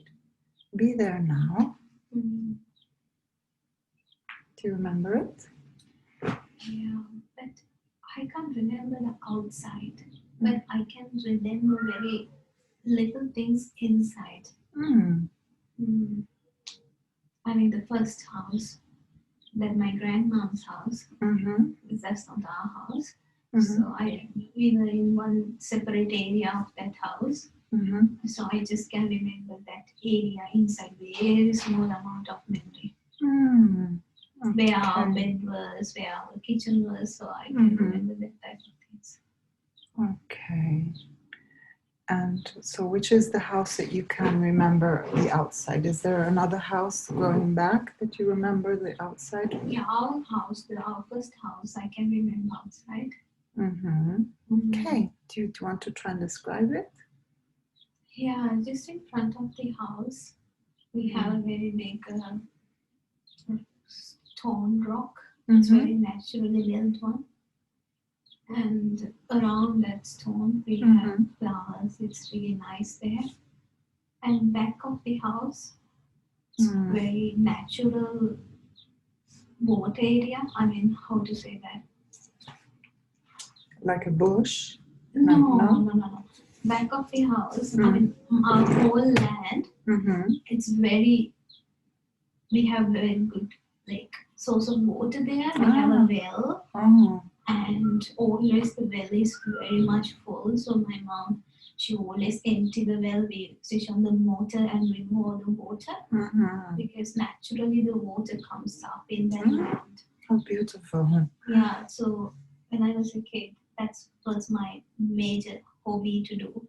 Dig some small holes and look at how water comes. It's like it comes with sound very nicely. You can see fresh water come up. Wow. Gosh, that's really beautiful. Yeah. Very lucky. Yeah, it is. So we dig holes and then we collect water, so play with them. So it's really nice there. And even outside we had very, very good amount of flowers. My mom plants them. And I can remember there was a very big pine tree. And it was very old. My mom said before they came to that land, it was there.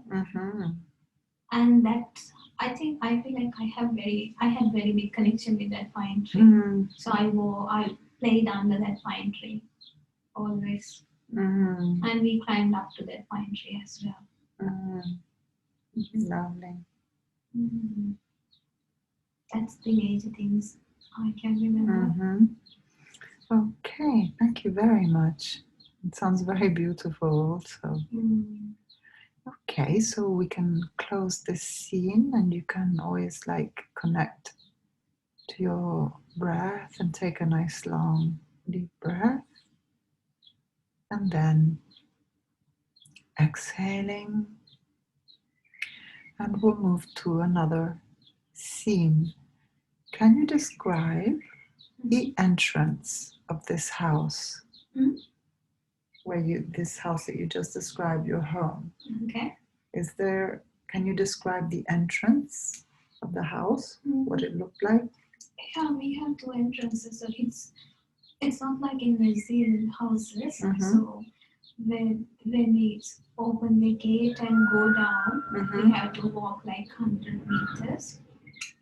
Then we have front door in the house, and also we have the kitchen area. We have another door. So I usually go home from that kitchen area door because it's always open. The front door, yes, if visitor comes, so if someone knocks, my mom opens the front door. Otherwise, it's not open always because no one is in that side. So we always use this other door, the kitchen door, because it's always open. Okay. And what does it look like? Does it have a deck or is it? Not a deck, but we have very open area before the kitchen door. So in that open area, it's under a roof, but our car parked in that open area. And we got some stray dogs. They stay in that open area as well. They have big chairs, so they sleep on that chairs. It's like a couch for them. They sleep on that couch. This is your parents, where they sleep on these couches? No, we got 3 stray dogs. So we had dogs since I was a baby. So always they live in that area, open area. Okay. It's kind of in Sri Lanka we don't, dogs sometimes they come inside and stay, but they prefer to stay outside. Yeah, of course. And especially near that kitchen area door, because always people come from that side. Right. So it's like a protection. They stay there. So if they see someone new, they definitely bark. How many are they? Now we got 3, but before that, since I was a kid and until I think 2015, it's a really strange thing. We had same type of a dog always. It's a black, it's like a Labrador one, but it's not Labrador. A very black one. So then he lived with us, I think 12 years, I guess. Then he died. And then again, we could find exactly similar type of a dog. And he's totally like the previous one. Oh, incredible. Yeah. So my mom said he's the same dog. And he lived with us many years as well. Wonderful. Okay, thank you. So we can take another nice deep breath and close this scene. And now we shall move into another scene. Imagine a beautiful lemon tree in front of you. And it's got lovely, lovely big, it's really rich with lemons, very heavy. And so you will pick one from the tree and you will start feeling and sensing the quality of the skin, the peel of the lemon, and the smell. And you will start peeling the lemon, and all the essential oils will kind of spray and make a lovely perfume, a very sweet perfume of lemon. And then you will try to also open the lemon, and it's very juicy, and all the juice comes out and it goes on your hands, and you will taste this lemon.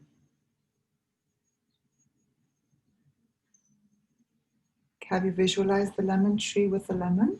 Yeah. And how does this lemon taste like? It's sweet. Mm. It's nice, but it's strong. Okay. But I like lemon. Very good. Wonderful.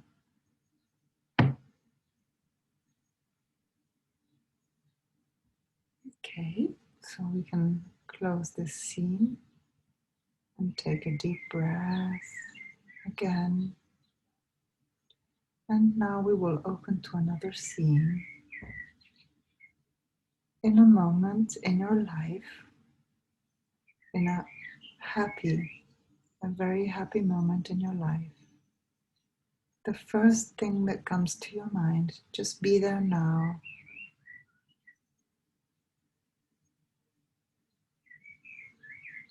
Did you find this moment, the first scene that has come to your mind and heart? No. Okay, let it come to you in all your life. So do you mean something happened already? Yeah, something that you have lived happy moment that you have had in your life since you were born. It can be any time, just the first scene that arises to your heart of this memory.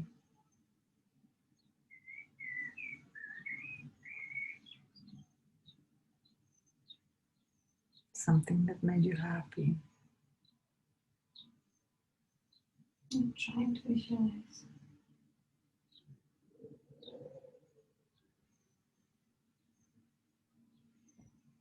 Yeah. Good. Wonderful. Do you want to describe it? Yeah, I think it's always stood in my memory. It's the first day I went to the town school when I was in grade 3. And then it was very new for me, new uniforms and everything was new. And it's a town school then, so people are different. So then after that, 1:30 school finished. So we line up to go out. We can't run out as a big group. We have to line up. So when I was in line, so it's the first day I'm first little nervous as well. And when I was slowly walking, I saw in not in outside because parents are waiting in outside to bring their kids, but inside my mom was there. Because it's the first day I distributed people allow my mom to come inside. So it was such a thrilling moment for me to see my mom because in the morning they brought me to school and after administration stuff they left, so I thought my mom left. But that means she was not, she was there somewhere. So when I saw her, I still can remember she was wearing a red color sari. I was so happy and I wanted to come to her, but she said, no, you have to go in that line and I'll pick you at outside. And she also walked with us slowly. So I feel like that moment is always stood in my memory. Wow, beautiful. So you were just very happy that she was there waiting for you. Yes, yeah. Because when you are in very new environment and when you suddenly see unexpected moment, you see the familiar thing, it's really happy feeling. Yeah. You feel protected and that she's been there for you. She hasn't abandoned you. Yes. Wonderful. Okay. So we can take another nice deep breath.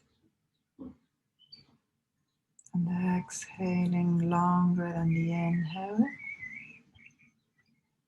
And then let's open to a new scene.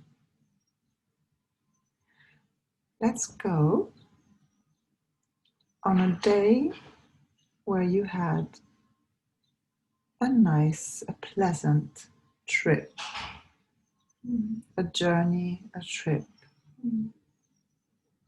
a day where you had this very pleasant experience. The first image that comes to your heart and to your mind, settle on that. Good. Do you want to describe it? Yeah, I think it's in Scotland. I've been to many other cities some other cities in Europe, very busy cities, but when you say trip, suddenly came to my mind. Because it's in Scotland we went to Isle of Skye, so Isle of Skye is very calm and it's natural, it's very rich with nature. And ocean and mountains, sheets everywhere, and it's very cold. I like cold weather. So it's like I live in a picture or painting. So that memory is really nice for me because I like busy cities. I like to see architecture and all, but it's totally different from Isle of Skye. I think that's what I like. Although I like to see the cities, it's only for short time, but for the long time, I like to have that serenity.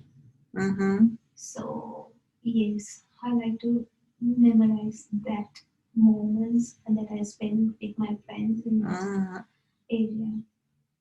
Lovely.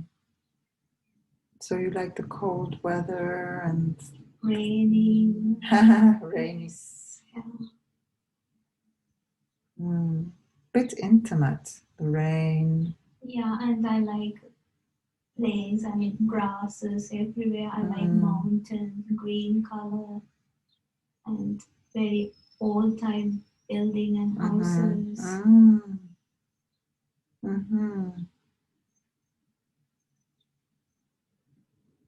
So simply I like to go fast rather than go to high speed towns.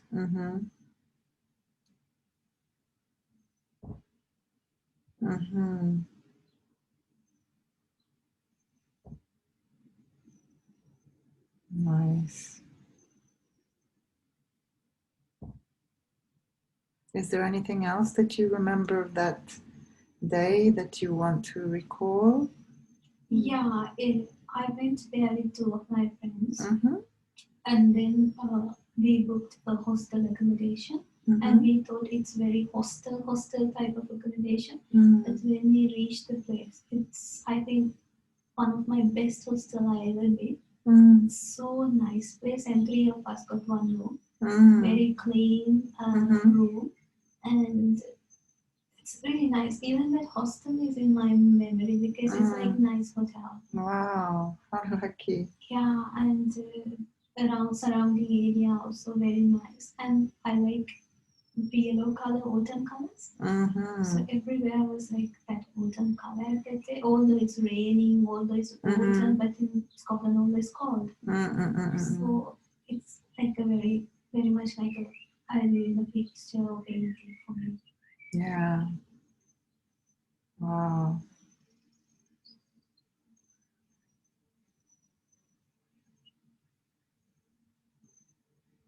Wonderful.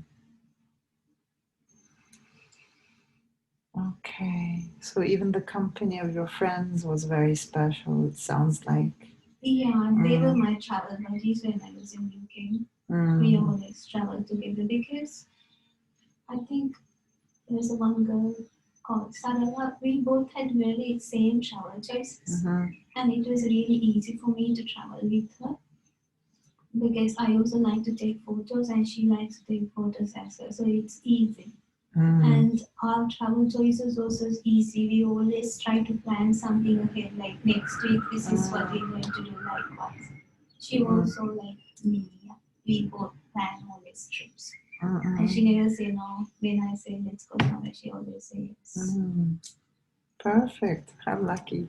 Very nice. Okay. So we can even close this scene and move on to the next scene. So you can take a nice deep breath and we shall move to another scene. Some beautiful place, some place that you really liked, where you had an excellent dinner, just a very good meal in a beautiful place. As soon as the first scene that does come to your mind, just be there, let it come up to your heart, to your mind. And if you want to describe it. So different things come to my mind. Differently. It's mix of different things. So you asked me to stay there and choose. The first one that you feel that you want to remember in this moment, this very nice place with a very tasty dinner. Okay.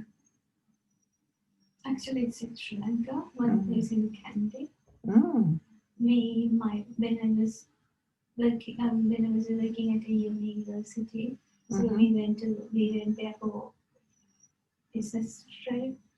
We had to do some examinations for next intake of students. So we were there a couple of days, and there's a nice restaurant called Sinami on the top of the mountain.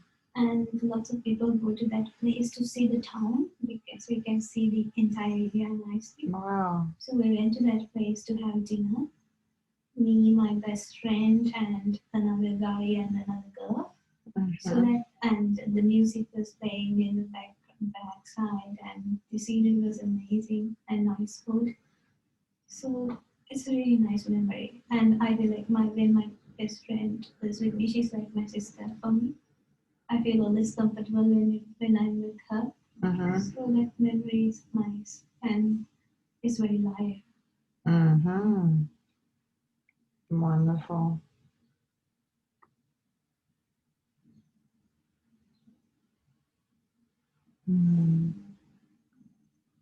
And it was special Sri Lankan food. Yes, it was special Sri Lankan food. And now it again came to my mind. I think I have been to that place with one of my boyfriends as well. So maybe we will know that. I feel like a little bit interesting. Yeah. Very good. Okay. So then we can close this scene as well and take a deep, long breath. And we shall open a scene where something important happened in your life. Move to a scene where something important happened in your life. The first thing that comes to your heart and mind is that. Well, actually, I think the most important thing, I feel like it's always, I feel like turning point in my life. It's like moving to UK, that decision and that day, because it changes my entire life. Because before that, my life was really hard in Sri Lanka, so much of problems, and I was really unhappy. But when I just left the country and when I decided to leave the country, my whole world changed. Although it was a little bit sad to leave my parents, but lots of things changed in my life. Wow.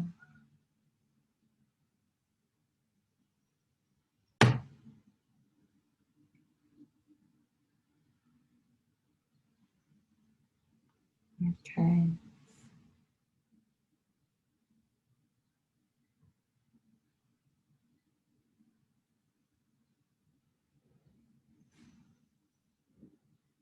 Very good. Thank you very much. So we can close this scene. So you remember exactly the moment you actually made the choice. It was like an inside the choice of saying, I'm doing this. Yeah, I can remember. Wow. Very good. Sounds very, very wonderful. Well done. Big choice. Okay. So we can close this scene and move on to the next scene. And we shall go and search in your memory a moment where you have felt unconditional love in your life. Just the first image, the first scene where you felt unconditional love in your heart. It's complicated for me. Because, yeah, all the time, like, my parents are in one side. Yeah, and that guy I fall in love is in one side when I think about love or anything. So they all appear together. Because my mom and dad is very close to me, so they also come in the same time.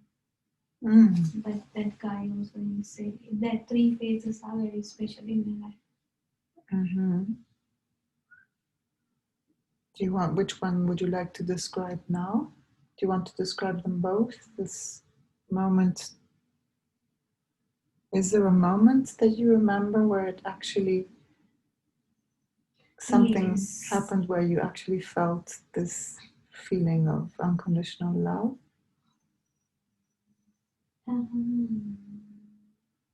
Yeah, I feel like it's with my dad Mm. because I think my sisters they have never experienced that bigger, but my dad and me, we always. My dad is very busy person. He doesn't have time to go outside with my mom or anything. But when I'm with him, we used to go to town and restaurants, eat together. So I always feel we both are very close, like friends. Mm-hmm. And I feel very proud than my sisters, and I feel very. I mean, that moments are really nice with my dad because it's different in that situation. Because he tried to please me, although he's busy. I see. And so this makes you feel like there's an unconditional love that comes from your dad and that you feel for him as well. Yes, a lot. And mom the same.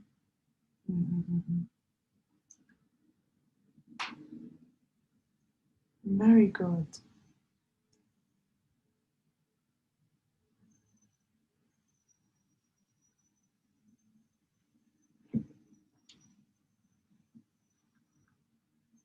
Okay, wonderful. So I think we can also close this scene and move to the next one. So again, take a nice deep breath. And we shall go and search in your life a moment where you have felt a guidance from a divine source, like a mystical moment. Go to a point in your life where you have felt this guidance in your life, a divine guidance, a hand that has come into your life and that you identify as a very mystical moment in your life. It can be something very private, very intimate, significant to you. I always feel someone guides me behind me. That's why that imagination things come to my mind. Maybe like we worship to God. At the same time, hold on, Buddhist is a philosophy, but we worship to God as well. So I feel someone guide me. That's why the things come to my mind. So I can't take one scene, but I have a feeling always. Beautiful. Whatever I do, like it always says, my mind says, okay. Even for an example, recently I went to the park near Brownsville. It's a regional park. I can remember that it's a Long Bay Regional Park. So at the regional park, I forgot to charge my phone, and in the evening I went there to meet my friend. So then after that, my battery dead in my phone, and my friend also left after having a nice chat. Now I couldn't find a way to. I don't know how to go outside from the park. Now it's dark as well. My phone battery dead, and then it's a confusing road, and it's like go around and around a couple of times, and I came to the same place again and again. Then my mind suddenly directed me. It says, "All right, go like this. Take this next turn." I didn't know how it happened, but likewise I followed the guidelines given by my mind, and I came to the exit point. So I was like, oh, I don't need Google Maps. See, I have never been to this road before. Oh, beautiful. My mind guided me to the exit. And it was nearly around 7:30. It's dark at the time as well.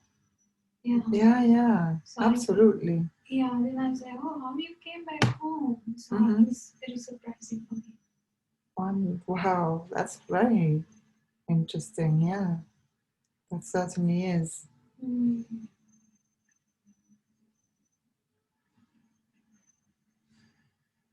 Mm-hmm. That's very interesting. So you just let yourself go to this guidance. Yes. Sometimes I feel like someone called me up inside. Mm-hmm. And sometimes when I try to do something, it says no. And sometimes, like for an example, emotional moment, it says no. And when I did it, then I can experience the bad outcome. Then I ask from myself, okay, my inner side said no, but I did it. Mm-hmm. That's why I experience sadness or worries. Mm-hmm. Absolutely. Makes a lot of sense what you say. Mm-hmm. Yeah. Thank you. Yeah. Wonderful. Okay. So now we can take another deeper breath. And now we're going to change and bring the attention on the body. So I will speak more slowly still. Before we start, can I have a little bit of water? Surely. Is that Absolutely. okay? Yeah, absolutely, yes. Here, I'll give it to you. Absolutely. And can I go to the washroom and come as well? Yeah, absolutely, yes. Take your time.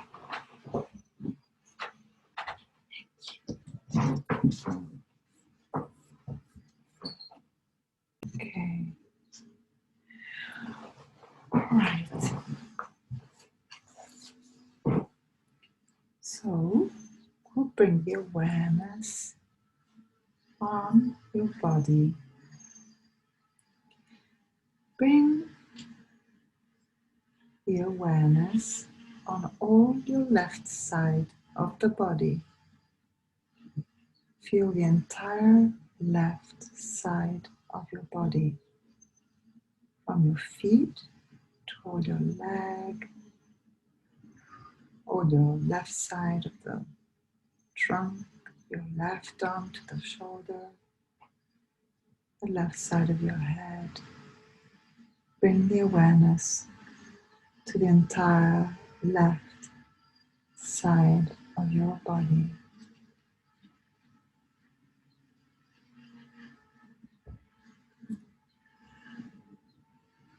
Now, to balance this, we bring the attention and awareness to the right side of your body,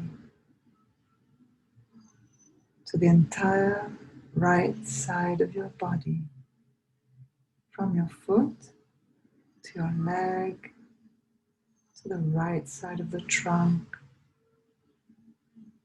to your right arm and shoulder, the right side of your head, all the right side of your body. And now we'll go deeper. Feel the muscles, all the muscles of the body, all the muscles, facial muscles, back muscles, arms and shoulder muscles, chest muscles, abdominal, thigh muscles, calf muscles, feet muscles, all the muscles of the body. And deeper, feel the bones of the body, all the bones of the feet, of the legs, the ribs and the spinal cord and shoulders, bones of the arms, fingers, bones of the spinal cord and neck, all the bones of the head, all the bones of the body. Now we bring the attention to all the sounds that are outside the house, all the sounds that are outside. we become aware of all these sounds. They're all part of this scene and they will not disturb our work. And then all the sounds that are outside the room, that are in the house, they're all part of this scene. And they will not disturb us. Now be aware of all the sounds in the room. Be aware of my voice.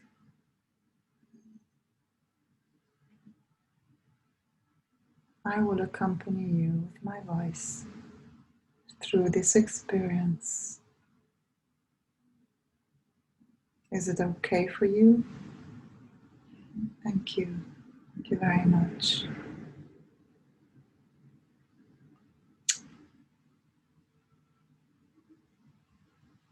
If you ever need to come out of this deep, deep meditation, don't worry, you can just say so and we will emerge. You can go to the bathroom, take a drink, and then we will reconnect where we were before. Even if you come out, you will feel very well, as if you had a baby nap. You'll just feel energized and very rested. So if you need to wake up, we just open your eyes and say what you need, and it's going to be okay, and then we'll reconnect easily and go back from where we left with no problem at all. And now I'm going to conduct you into a garden. You're at the opening of a beautiful green space. It's got a green grass, soft. And there's a pathway in front of you. And so you decide to walk down this pathway. And this garden is very, very lush. There's a forest on one side. There is a stream of lovely, pure, fresh water coming from the rocks. And further along, as you walk, you can see there are bushes with many different flowers and scents. And you can hear birds singing, busily twittering. You feel very connected to this scene. Can you see this garden? Are you in there now? Yeah. Wonderful. What else can you see? Are you walking along?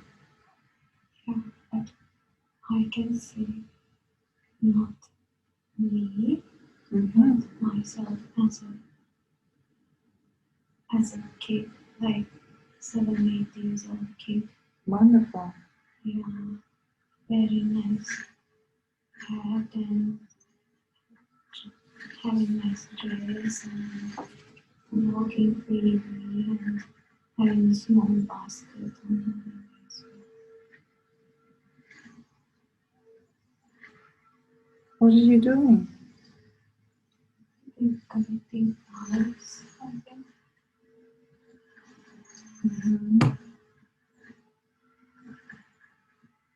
And are you going somewhere? Are you doing something?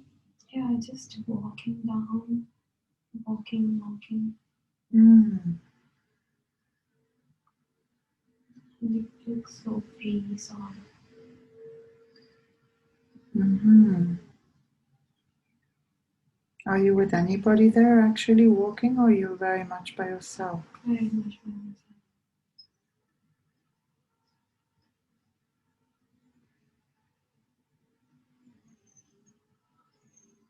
Okay. How beautiful. And what are you doing?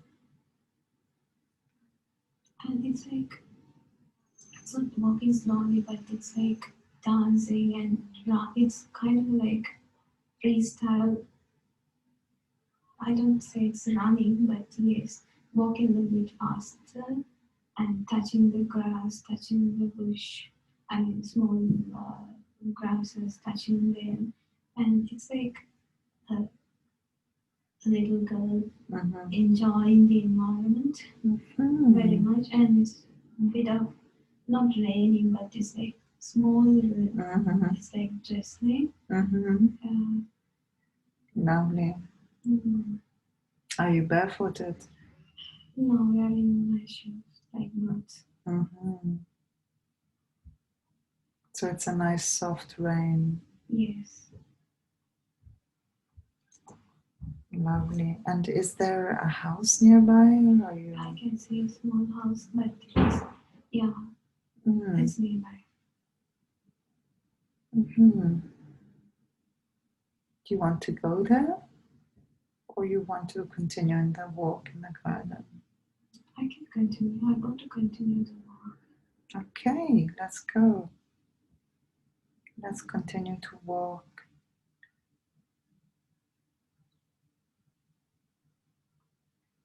So, is there any animal there with you? No, but I can see some butterflies as well. Mm. Wonderful.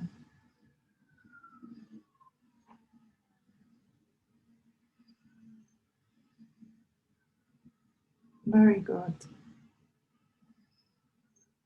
That's perfect. Okay, so now if you look up into the sky, close by there you can see a beautiful, big tree with a rock right beside it. This is just very tall, ancient tree, and you're very attracted to it. So you just want to sit there under this lovely protecting tree on this lovely rock and just enjoy all the experience of being in nature and taking it all in, and just feeling the air and the elements, and you're connecting to everything so wonderfully. Everything is connected to you. Your deep soul is happy. And then, just in front of you, further up above the trees, there's a friend. It's a flying carpet. He's coming towards you. He's floating and drifting and floating and drifting very softly, and just lands on the soft grass in front of you. And it's fluttering very gently, as if inviting you to have a try, inviting you to go and float and fly and float. Do you want to try and climb on this lovely carpet? Mm. Okay. Do you want to touch it and see how soft it is with your hands? No. Okay.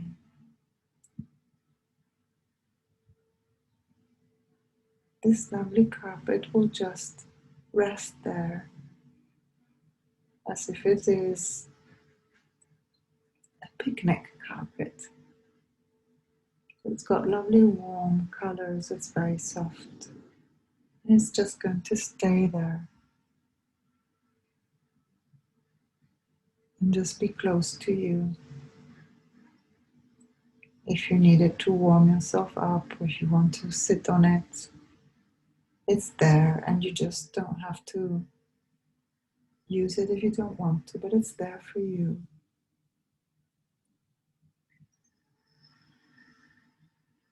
So what are you doing now?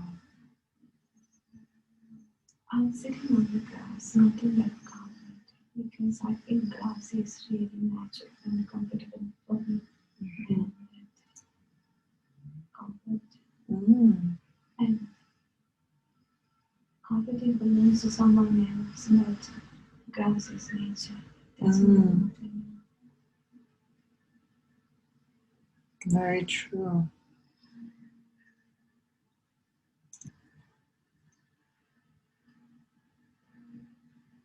So you're on the grass now? Are you lying on the grass? Yeah, kind of.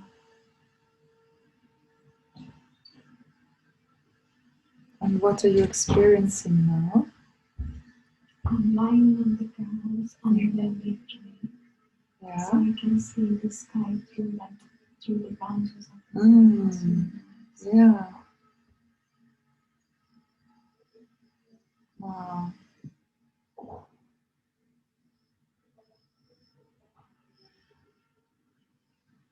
How do you feel? Grass is really nice, Mm-hmm. but when I look up, Yeah. so I can't see very blue sky, but the sky is very grey and very dark. So you can't see a very blue sky? No. Because there's too many branches? No, it's not because of the branches, but I guess it's very cloudy. Ah. And the color is different, it's like dark colors, like ash. Wow. So it might start being more rainy and more stormy, maybe. Yeah, could be. That's interesting. And so, do you still feel safe there on the grass? Do you want to stay there, or do you want to move along? I like to move. Okay. So yes, describe where you're going to. I'm just slowly walking now. It's like climbing a tiny mountain. Yes. I can eat like that. Wonderful. So you're climbing up a mountain? Yes, but I'm getting slow. It was not like very energetic that I started the journey, but it's like a little bit of tired. Do you have a nice view? Yes, it's really nice. Now I can't see the dark sky. Now everything is nice and white. Interesting. What is the nature like around you as you're going up? I can see everywhere mountains, and one side a little bit of jungle, and other side a nice stream, and sound of the water.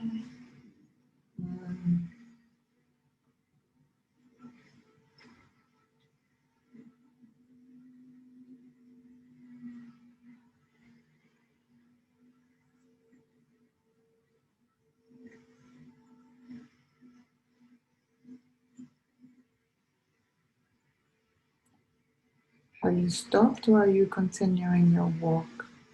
I stopped because I wanted to walk down to one valley, but it seems very steep.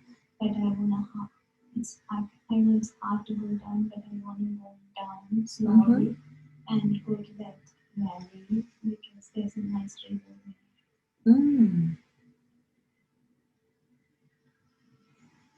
Good. So you're actually kind of climbing down now. Yes. It's quite difficult. You have to like hold yourself on. Yes. Mm-hmm. Are you nearly close down to the valley? Yeah, slowly walking down. Very good. Are there any other animals near you? No, I can't see any. Mm. So you feel nice and safe there? Yeah.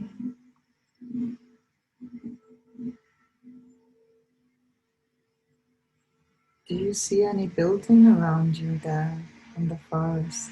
No, but I can see like all type of a small house. It's not a big house, but very small house. The one that you saw before? No, it's not the same. Is it only one? Yeah. Nice. Do you want to go and visit that house after you've been to the stream? No, It's not a nice house? it is nice. It looks good, but it looks very old, so I'm scared to go inside. Mm. Yeah.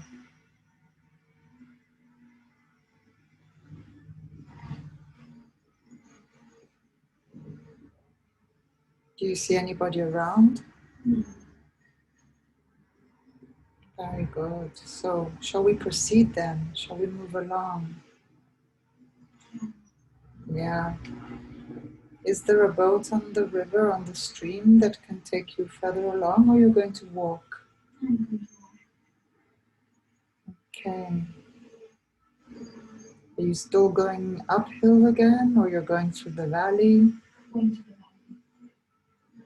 Wonderful.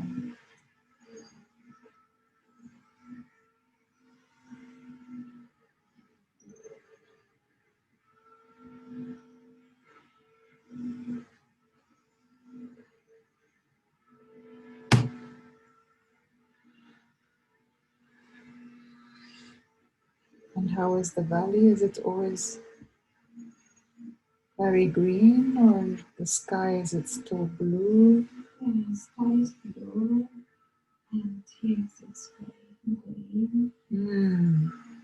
And there are some stones. I'm jumping into one stone to another. Wow. Walking on. Yeah.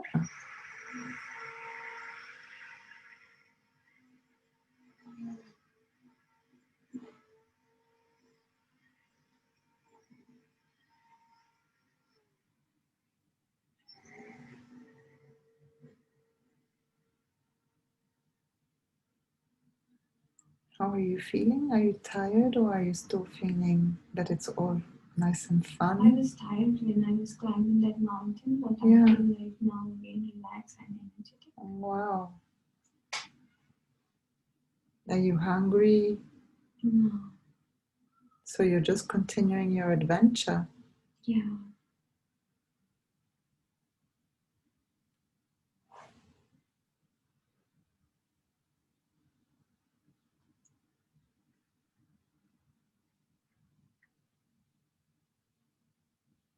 Where are you at now? Can you see anything interesting?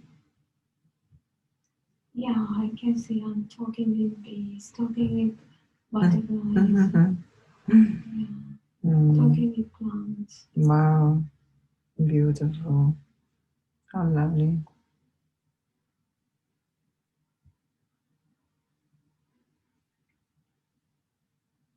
It sounds very peaceful. Mm.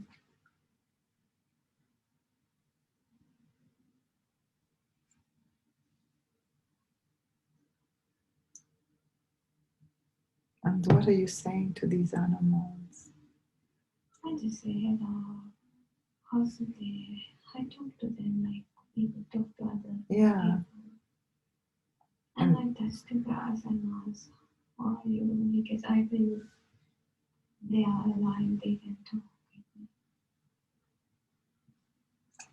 Everything is alive. Yeah. And what do they say to you? How How do you feel their answer? Where do they talk to you? So, for an example, when I touch the grass and when I feel that some watery thing, wet on the grass, I feel like they are alive, they are talking, they are connecting with me.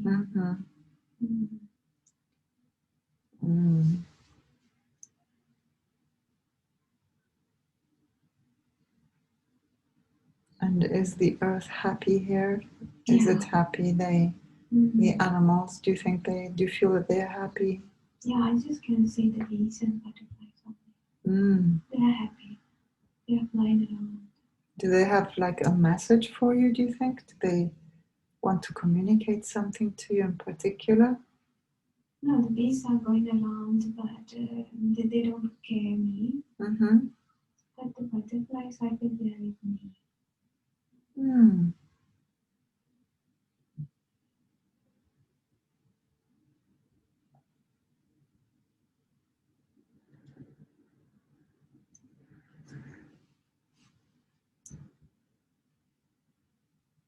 Are they communicating something special, do you think, the butterflies, or they're just dancing? No, they are not communicating, but I can see the one butterfly is there. When butterfly is flying ahead in front of me. So it's like I'm following that butterfly. Yeah, absolutely. I try to touch it, but it's flying.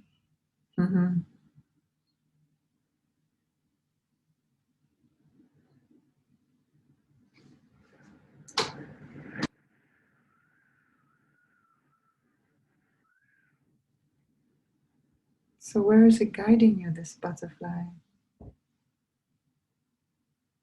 Just walk ahead.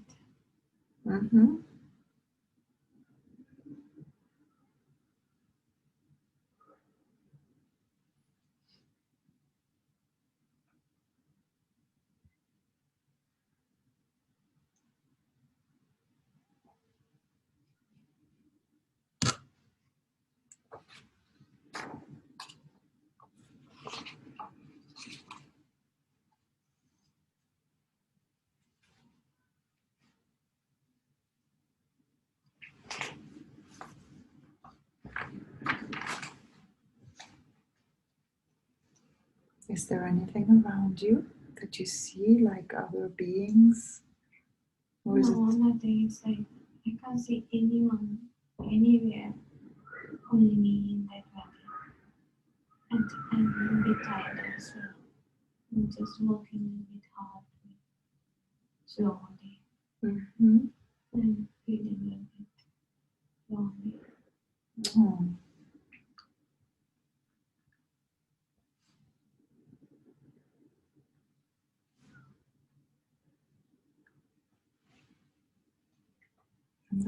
Let's try and follow this moment also, this feeling lonely.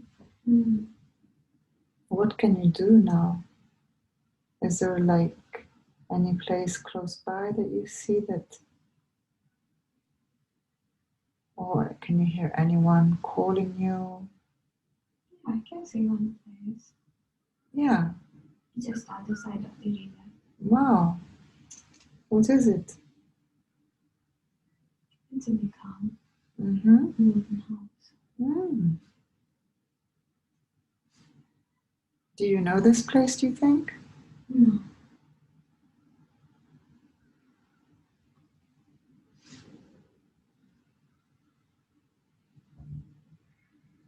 Is it alive, or is there someone living there, do you think? Yeah, I think so. You want to try and go there? Yeah. Okay. Is there a bridge? Do you have to jump over? There's no bridge, but there is a wood thing to cross the bridge. Cross the river. Yeah, good. It's just a wood. Okay.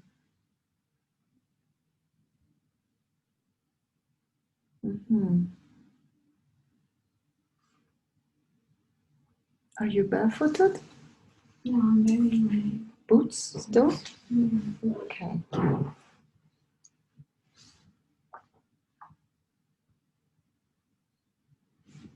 Is the house lively? Do you see life there? Doors open? I can see the doors open and the lights on. Mm-hmm. I can see the lights on. Yeah. I mean, on upstairs. It's like nice windows, nice curtains. Mm. What style? Is it like a style of a house in India, Sri Lanka, or No, Western? No, it's like very. It's like a valley in Switzerland, Austria, and the houses like there. Yeah, wooden yeah. Houses. Yeah. And the grasses. And the houses face to the river. Mm-hmm. It's a really nice place. Oh, lovely.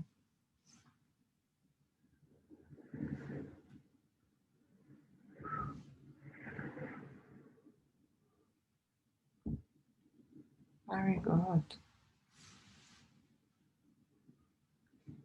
Is it still light time? Is it getting darker? It's like afternoon time. Mm. Hmm.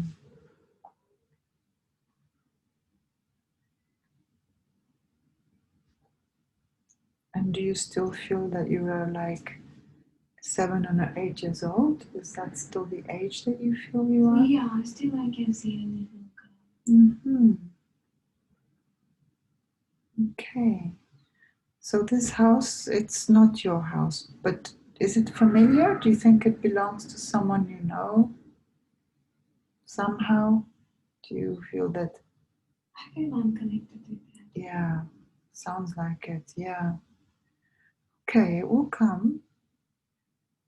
So anyway, there's people living in this place.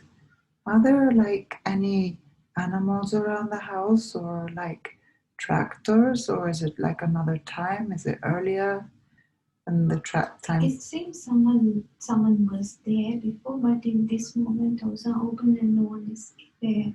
And it's not like a lonely. I mean, it's not like a haunted place, but it's like a live place. People live there. Yeah. But in this moment, yes, no one is there. That's okay. Yes. Mm-hmm.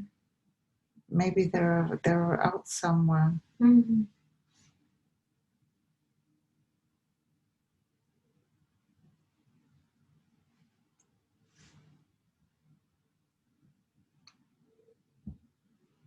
And is the house a very nice house inside? Is it well kept?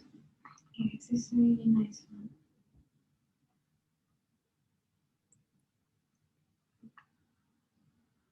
Is it an old style inside? The decorations are older? Yes, it's very like old style house. Very nice carpet and nice architecture inside. Open fireplace. Wow. Lots of books.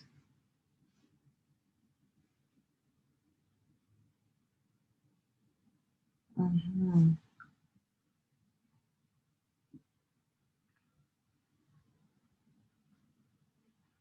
What else do you see?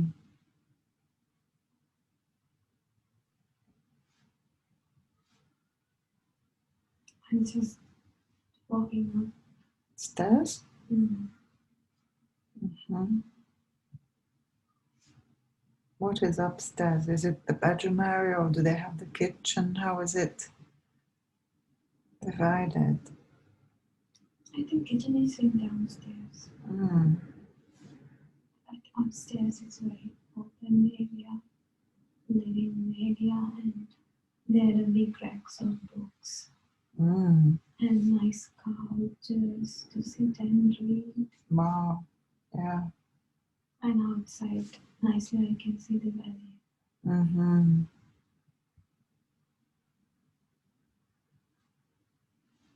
So this is not a farmhouse, is it? There's no. It doesn't look like a farmhouse, but it's like a nice house in the middle of the valley. Mm-hmm.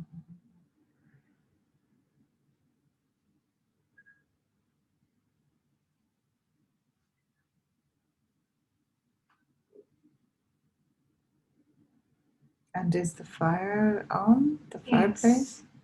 Wow.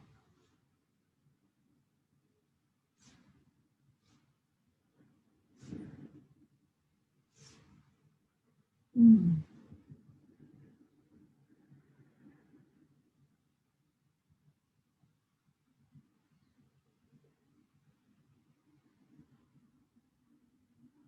So now, where are you going?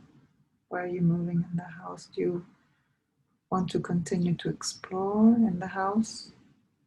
I'm sitting near the fireplace. Mm-hmm. And just took one book. Mm-hmm. It's a painting book. Mm.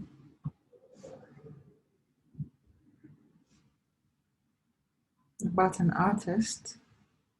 No, it's like there are some pictures and I just have to color it. Ah.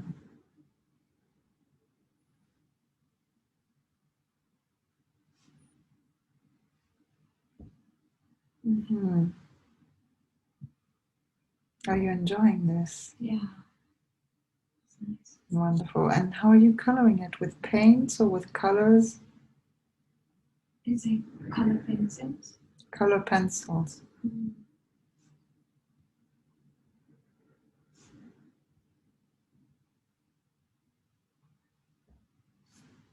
Is it something that you feel that you do often? You do a lot of drawings? Yeah, I can do drawings, but I don't do it often. But I like to do it. Mm-mm-mm-mm.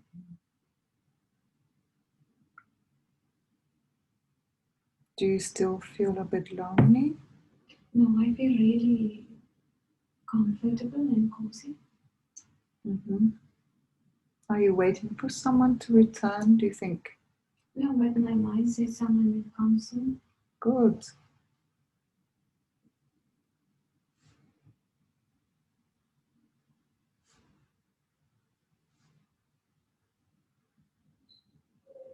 So you don't have a bedroom in this house, you don't think? I think they are in the left-hand side. Ah, there you are.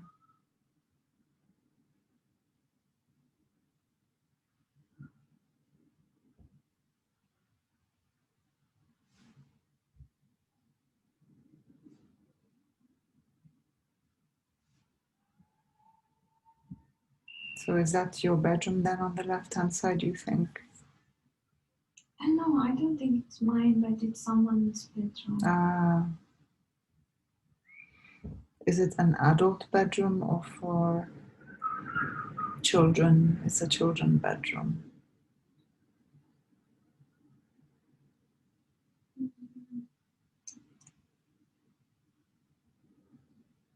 It's not one bedroom. Hmm. So it's like two big bedrooms up there. Mm-mm-mm. So it doesn't look like children's bedroom. Mm-hmm. It looks like a house. Mm-mm-mm-mm.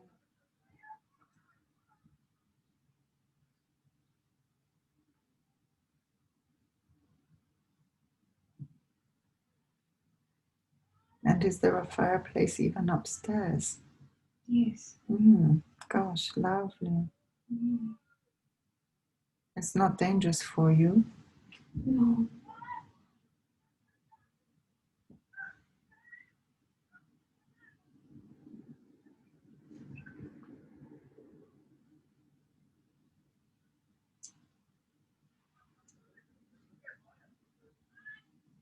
So are you still coloring? Yes.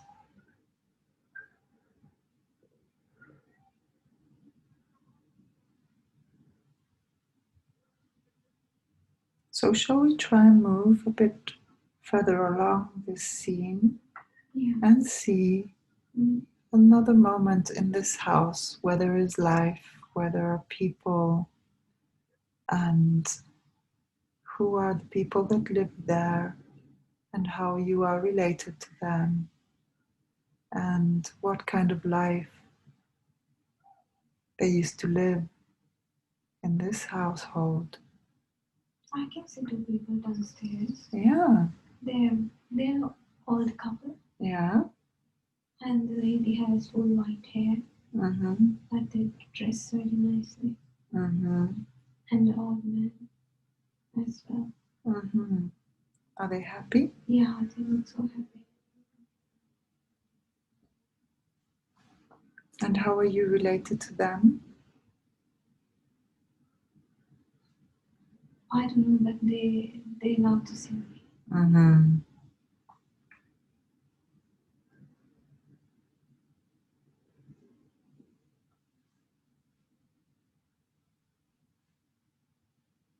So you have happy moments with them.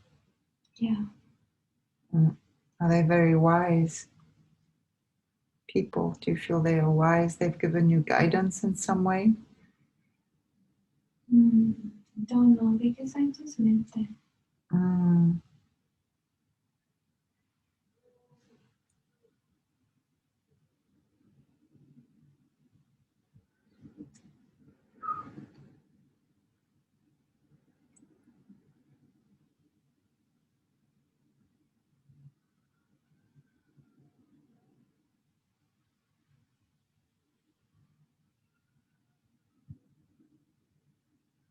Is there anybody else living with this old couple, or are they on their own? They are on their own.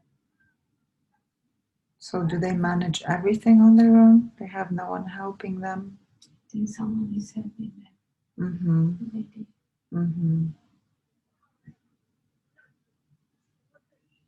Are you connected to this lady?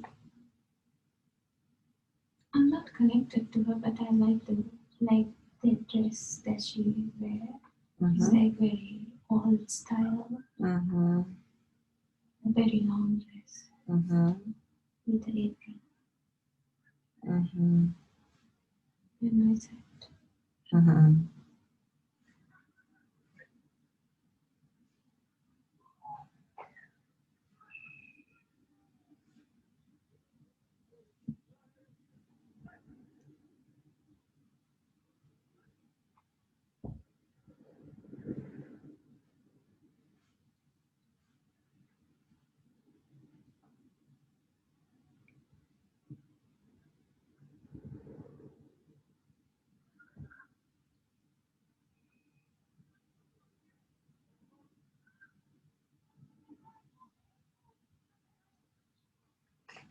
Do you think that these old people can be some kind of closeness to your family group, or they're just...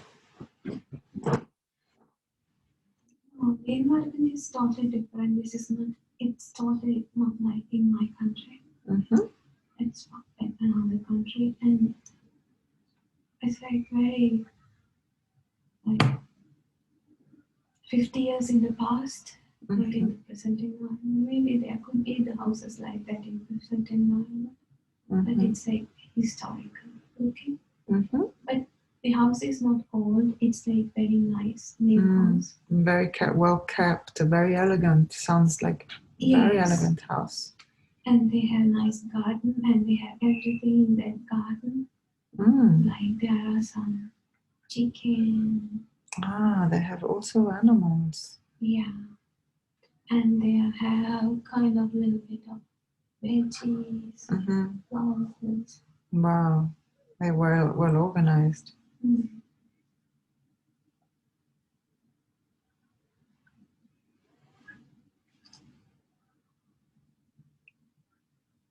And so you don't think there is a connection with you to them? Like there's a there family? Could be, because I can't see myself like I am now.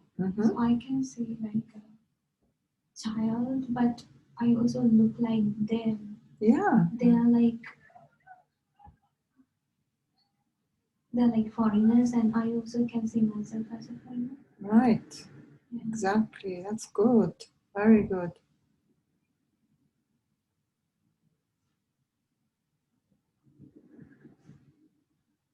I feel like they are someone close to me and comfortable with them. Let's try and see if you can see who this person is next to you.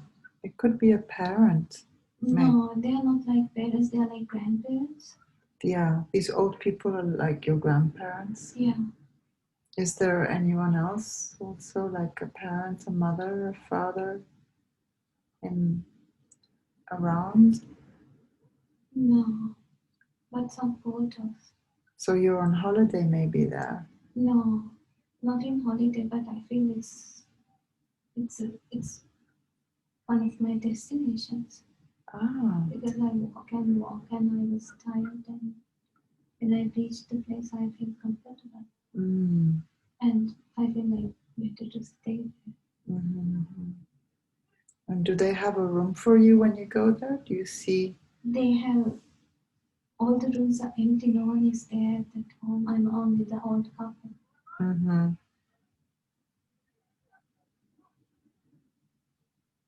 So what is the color of your hair? I can't see the color of my hair because I'm wearing a cap. Mm. It's like a nice hat. Mm-hmm.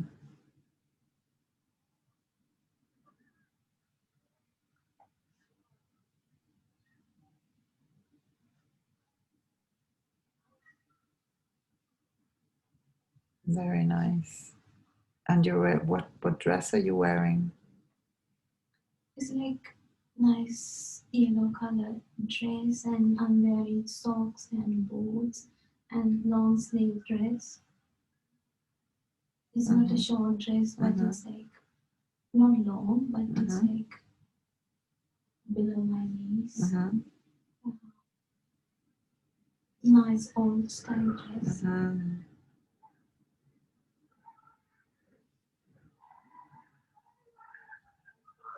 And are you wearing the boots in the house as well? Yeah, the boots always wearing boots. Yeah. Mm.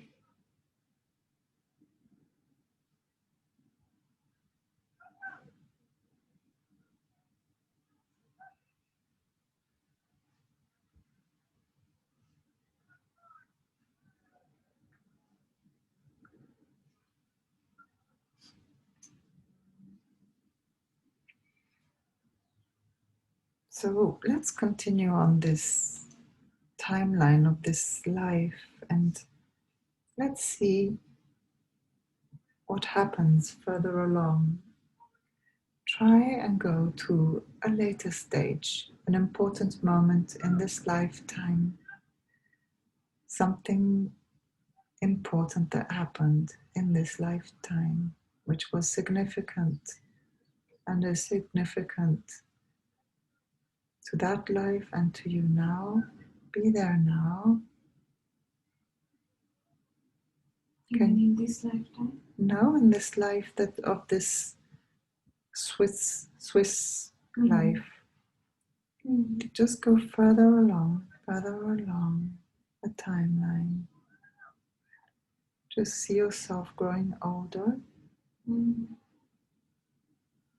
and seeing another important moment in this life, whichever arises to your heart and to your mind.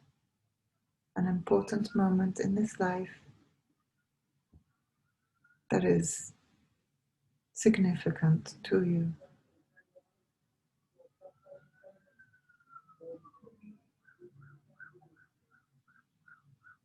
Be there now. Can you see what age you have now? I can see the ground age, but I'm in the same house because I feel reluctant to go out. Okay. Okay, so you really love this place. Yes, because I feel comfortable and safe there. Mm-hmm. And everything is nice. And my mom said, why you want to go? So this is the place that you want to stay. Okay. Are you happy? Yeah. And are your grandparents still there with you? Yeah. They're still alive? Yeah. They're very active.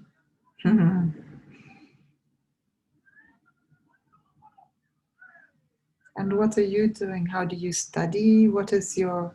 No, there's a big tree in the garden. I'm just lie down under that tree and reading a nice book and eating an apple. I'm wearing very old style dresses. Very long dress. So it seems, yeah, lovely. A very peaceful life. Very tranquil, very in contact with nature. Yeah, no noises of vehicle. Yeah, no worries. Yeah. And just a very relaxing life. And my face looks very fresh and no worries at all.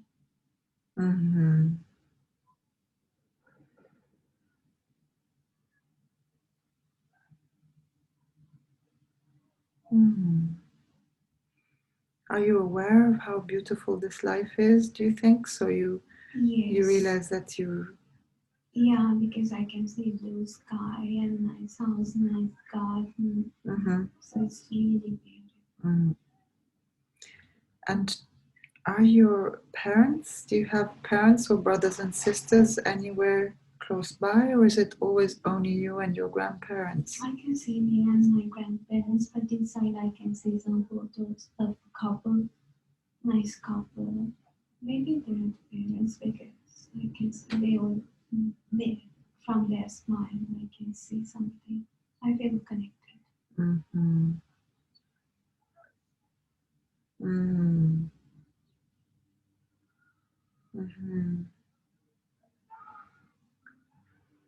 Does it hurt you to see the picture? Do you feel like your heart feels some kind of... Not a pain, but that picture seems very happy faces. So I feel happy to see when they have smiling faces of them. And there's no picture with you together, this couple? No. But you have the feeling that they're not alive anymore? I feel that they are not alive. Okay.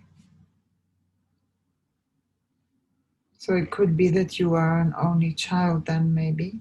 Could be.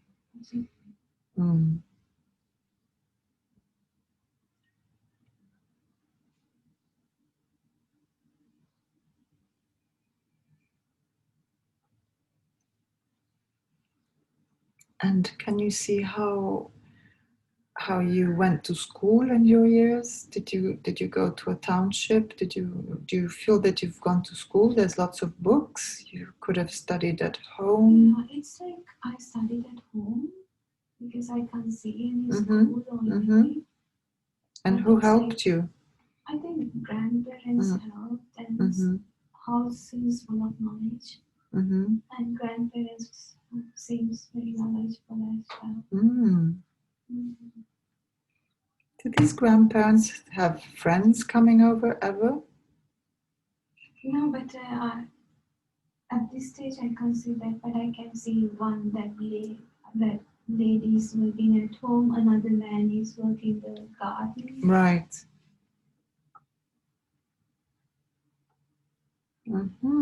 So they were like very faithful people that have worked for many years for the family. Yes.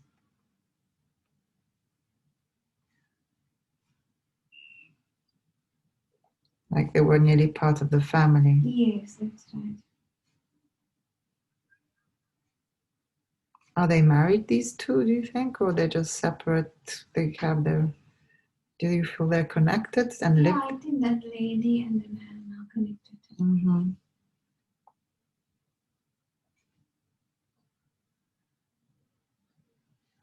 Do they have children? No, I can't see any.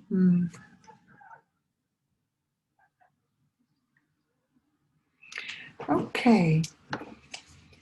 So, do you think that there is more to see about this life that is relevant? Shall we go towards the end of this life when you are much older, much more mature, and see if you're still in this house? Let's just move towards the end of this life.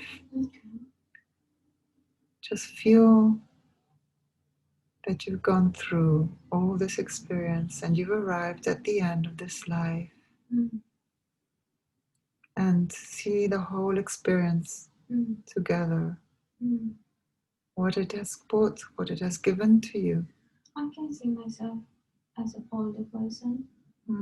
Good. With white hair and short hair. I don't have long hair. Wearing glasses. And that I can still see that lady who was with us. She's old as well. She's there as well.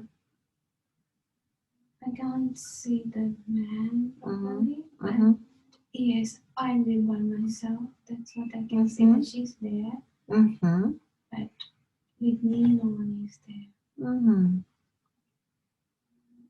And so, how do you spend your days? Do you still draw? Do you write? No, I'm just sitting upstairs and looking at the valley, and the book is on my hand.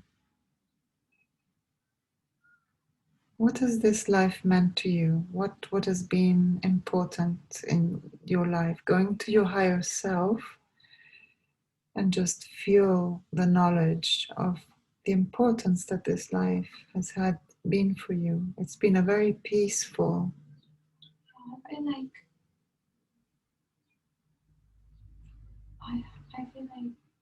I had a very nice and peaceful life that I really like to live. It's like living in a movie or picture.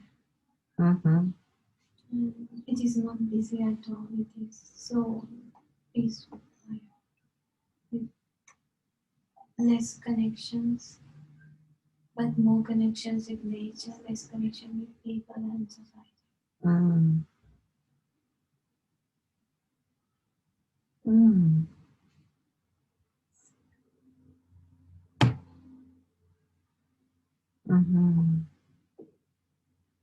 It's like I really don't want to connect with society because I have everything at home.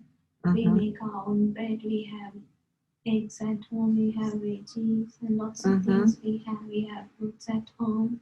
And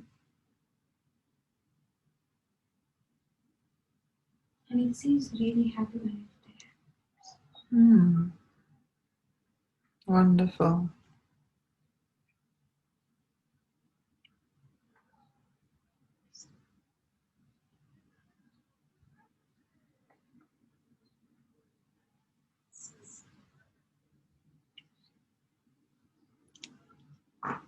So, I will ask your higher self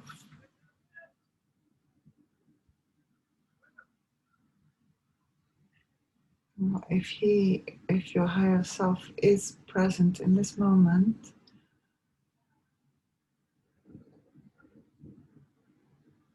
and if your higher self wants to walk in, or good. And so, can you explain to us why you showed this life to Hansi? Why is it significant for her now? What derives from this life that is important for her and that helps her in this lifetime? It's related to past.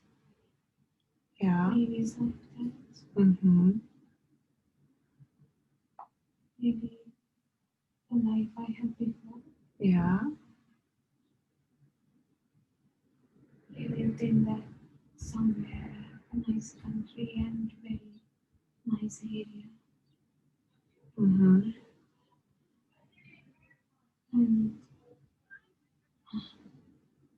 very peaceful life.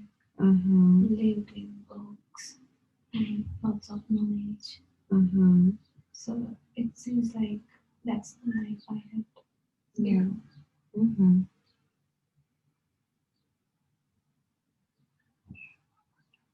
So it sounds like this knowledge of this life in some way. It's as if Hansi carries this memory in her Yes.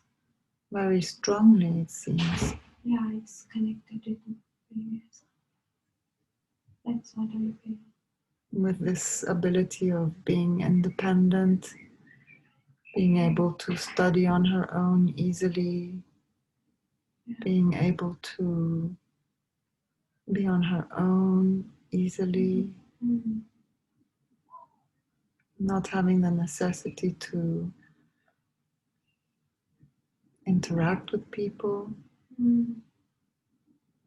just feeling very, very peaceful inside. Yeah.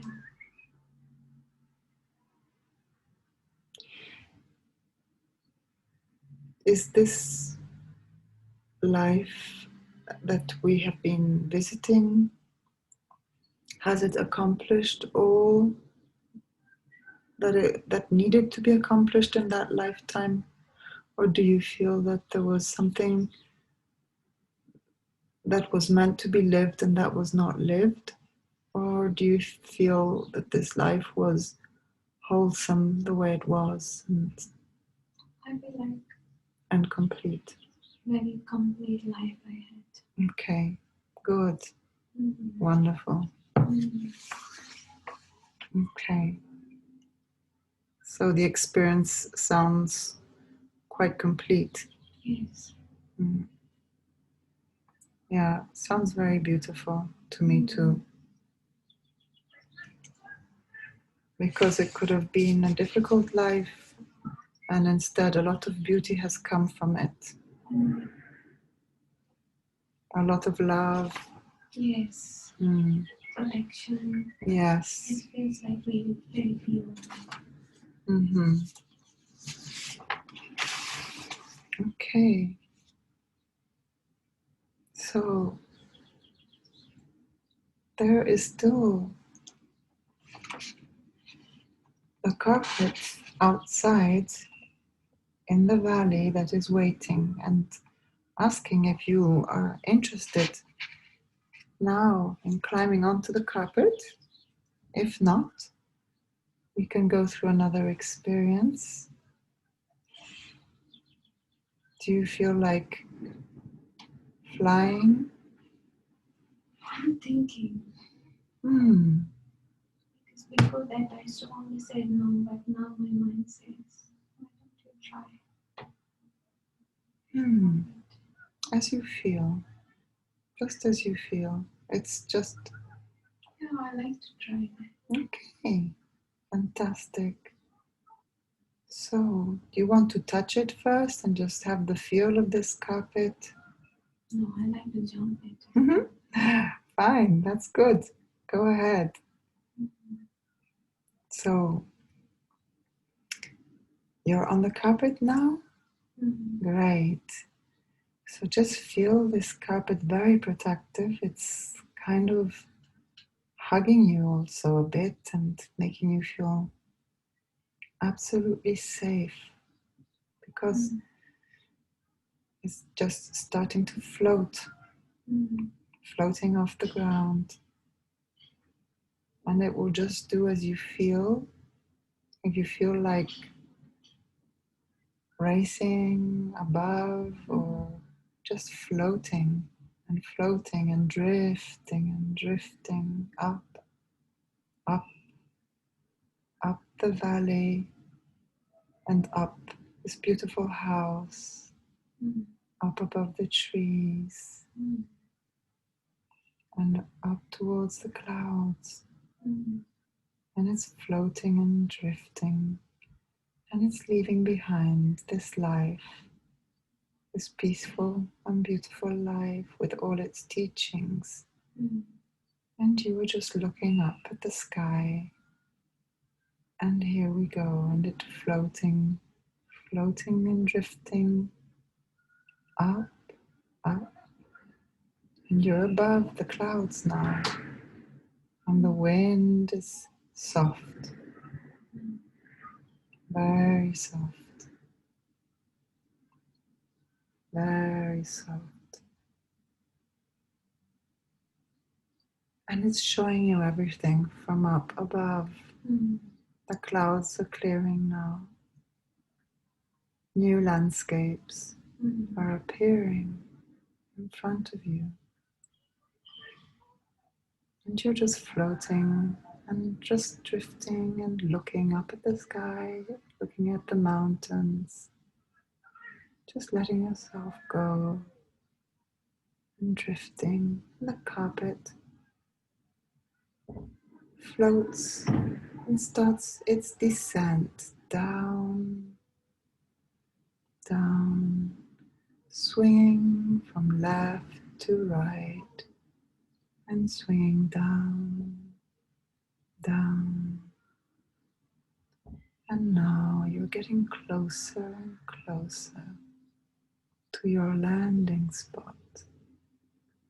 And slowly, from one swing to the other, floating down, softly landing.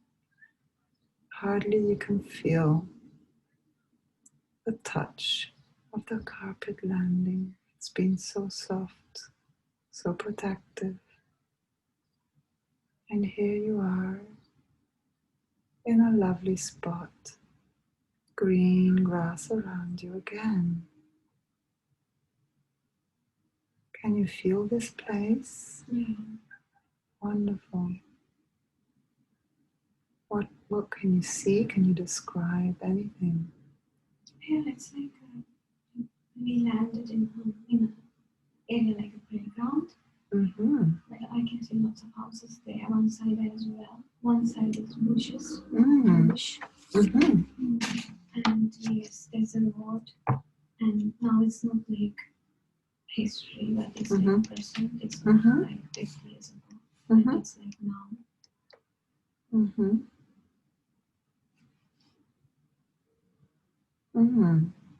Are there children playing there? And no, I can't see any children playing. Can you see anything on your feet? Can you see your feet? No, I don't barefoot. Oh, you're barefooted though. You can't see your feet. Yeah, I can see my feet. Good.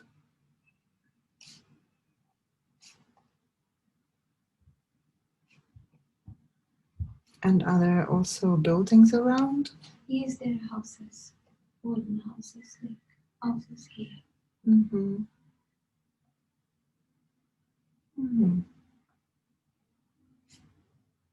What time of the day is it? I think it's like afternoon, close to evening.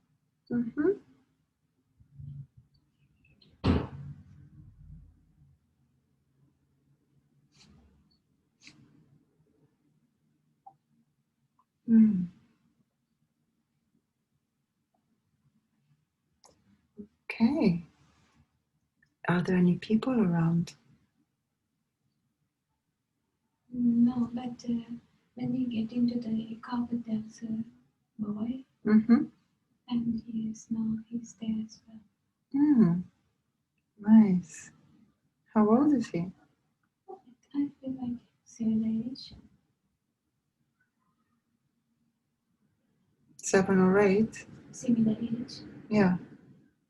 Like my age. What is your age here? I can see myself as I am now. Oh, okay.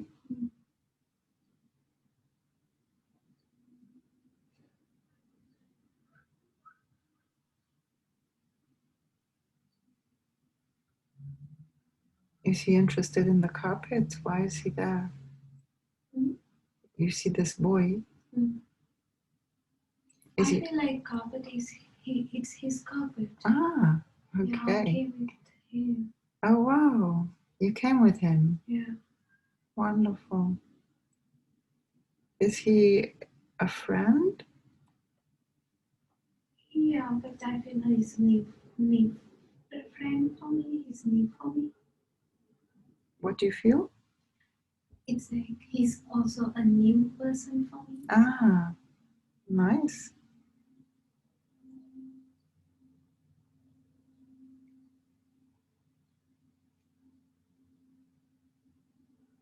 Very nice. And he was actually flying with you? Yes.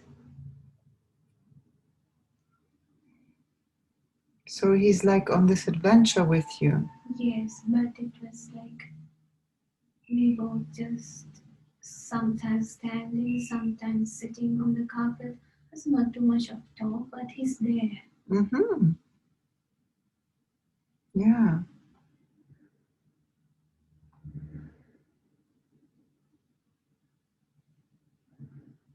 Is he a friendly person? He is friendly. I feel like protected. Mm-hmm.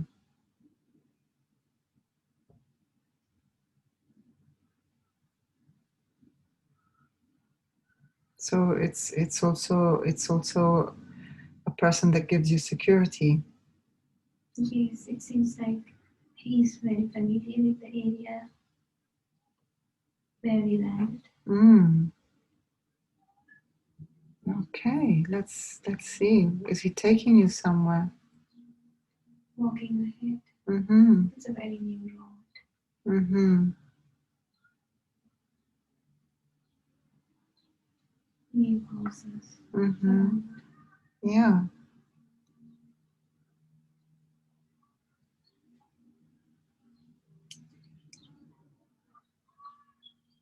So it's a new neighborhood. Yes. So probably again you're going in a house somewhere maybe if you're walking. Not yet. We are just walking. Hmm. Are you talking? A little bit of word, but it's not very considerate. He's not talking very much, but he's there. Yeah. So what is the atmosphere like? It's like very peaceful everywhere, and I feel very relaxed. I'm just wearing a dress, very relaxed dress, and barefoot, and he's also barefoot. Mm-hmm. It's like very relaxing. Mm-hmm.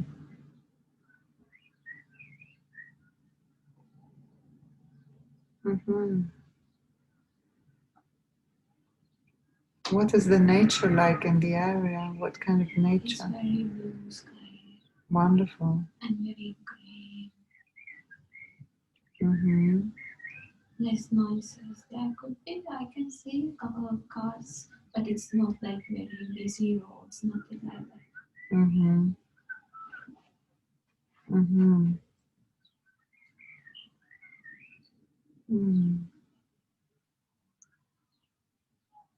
Very good.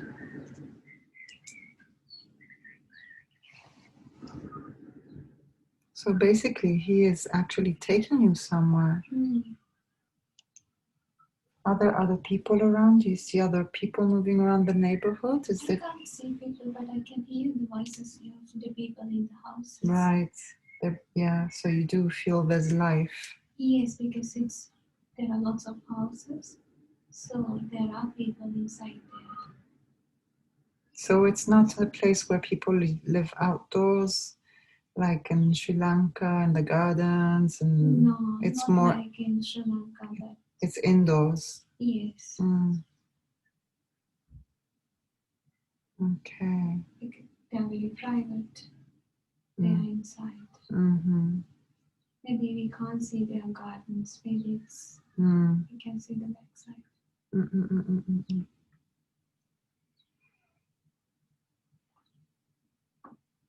Mm.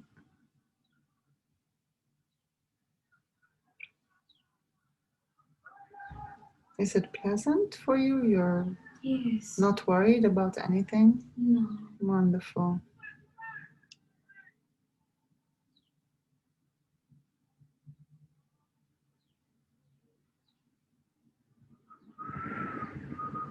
So you rely a lot on this person. Yes. You trust him. Yeah. Kind of. It's not like 100%, but I feel like yes, there's someone. Mm. That's because you don't know him very well, right? Yes. Do you know how you met him? Yeah. He came with the carpet. Mm-hmm. So you were He flying? was in the carpet. He was in the carpet, flying together. Yes.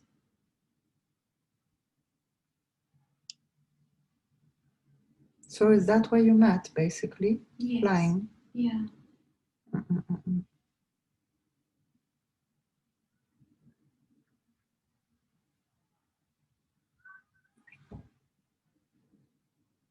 Do you want to try and ask him where he's taking you and to see what he answers? Mm.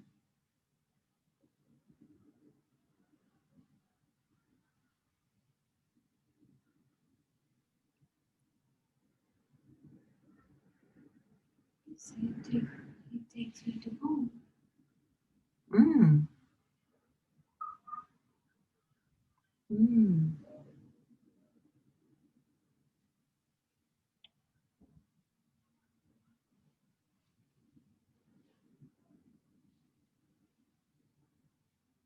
Okay.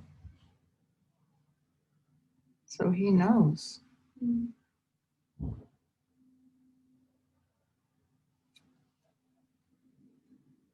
So shall we ask him if this is home? Is it home for you and him, where you both live? Mm.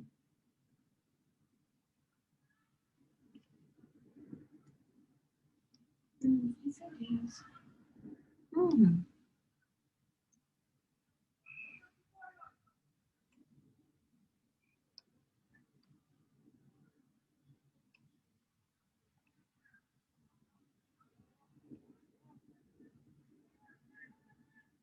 Are these houses a bit different from the normal houses that you... It's not like Sri Lankan houses, it's like very New Zealand houses. Ah, but do you think it's in New Zealand? Are they New Zealand It homes? looks like New Zealand and Australia. Mm.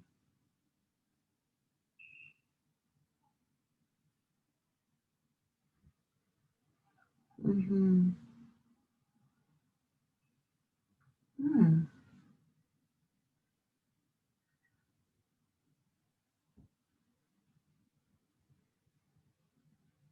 Okay.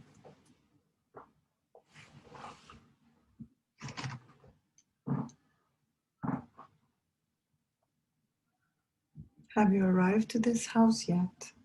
Yeah. What's it like? It's like by the beach. Wonderful. But it is a little bit far away, but we can see that it's not just by the beach, but it's we can see. Mm. Is that all the houses, the roads are closed and road face to the back side. That's why maybe I couldn't see the people. Ah. But the front side is the main side. Mm-hmm. And it's like glass wall house. Mm-hmm. Not too big, but it's nice.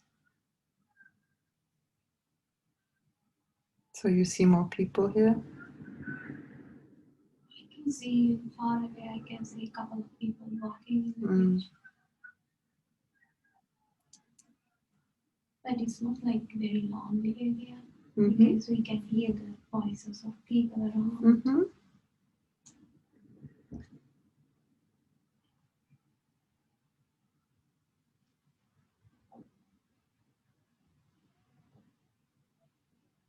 Okay.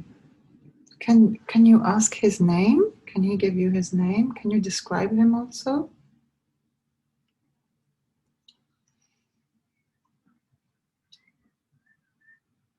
I can't see like very clear because it's like blur a little bit, but Mm-hmm. he's like tall and a little bit of broad shoulders. He doesn't look like Sri Lankan. And he doesn't look like a person from my culture. Mm. He's very new for me. Mm-hmm. But he's not talking too much with me, but he's not talking. Mm-hmm. But he, He is warm. He's yeah, present. but he's trying to pretend that this place is safe. Mm-hmm.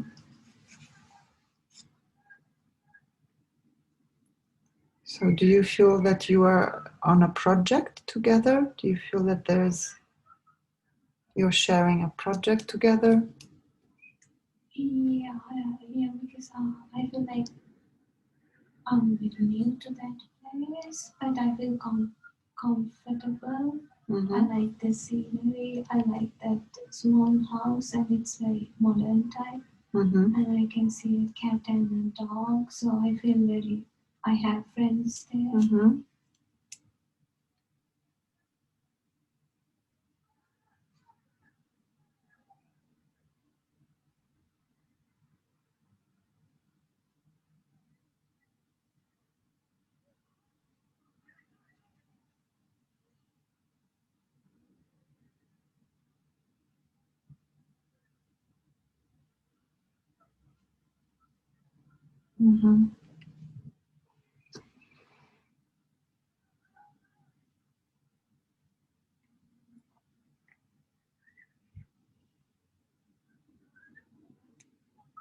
Do you think you can ask him his name? Is it possible, or is it? He doesn't talk. Okay. He just think. Very silence. And he's just doing his work. And then just sitting and playing with the cat. It seems like he's cooking something or making something or listening something. He doesn't pay attention for me.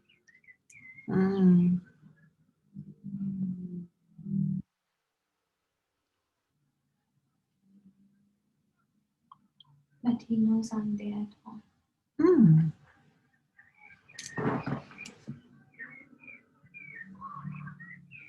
So, okay. So it sounds like you are living together in this new place.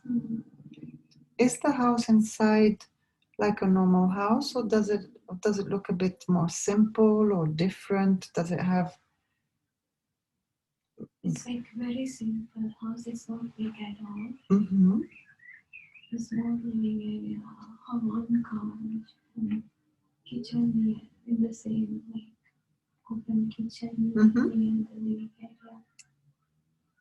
and a couple of steps, and then another couch and another bedroom. That's all. Bathroom. That's all for the entire house. It's not too big, but it feels like very cozy. Yeah. And do you understand what you're doing together? Can you feel what's your experience together here? I'm trying to start a conversation, but I can't get his attention. He's in a deep thought. Yeah. Thinking. Why don't you try and connect with him with your heart in deep thought, as if? I don't like to disturb him. Yeah. I feel like he's happy like that, and I'm there in that room, and I'm happy there as well. And, yeah.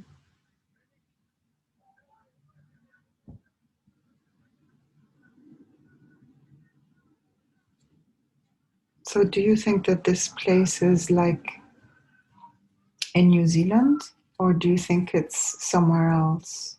I feel it's New Zealand.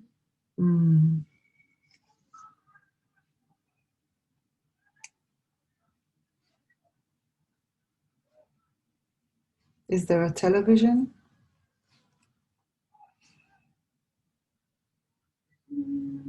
Yes.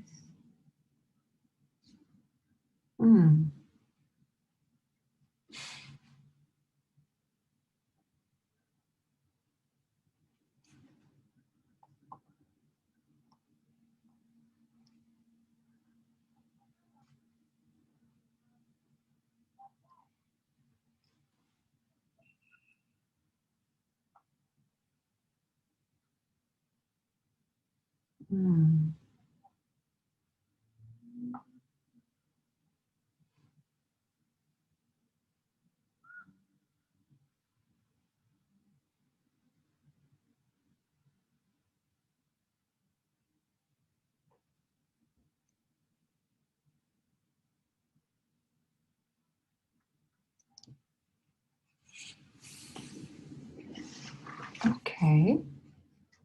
So you're feeling safe here and happy. Yes.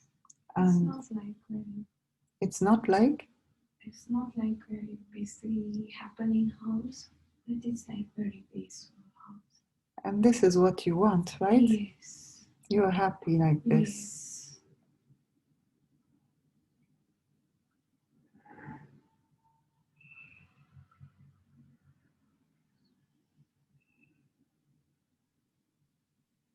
Can you feel here what are the important things for you? Like what you said that you have a cat and a dog and that you have friends. You feel that you have friends in the background. Do you have a job? I can't say that very much because I still feel like I'm very new to that place. Ah, okay.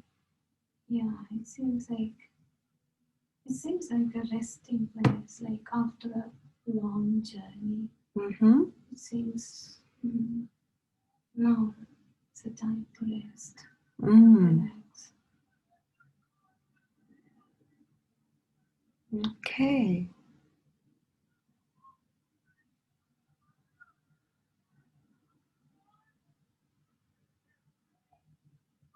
Is it a time to rest from something? Have you been? No, it seems like when I was on the carpet and flying, I saw different towns, busy areas, different things, light, dark, blue sky, and everything. Now I feel like it's a long journey. Yeah. So now the time to stop. Stop, yes. Okay.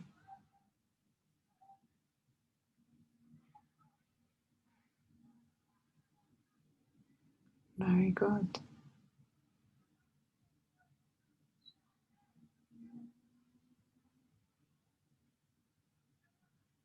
So this place is not exactly home, but you feel at home, even if it's new. Yes, so yes, it's I don't know it's my own, but it seems like yes, you're welcome here. So it's where you want to be. You want to be here. Yeah, I feel like I feel safe.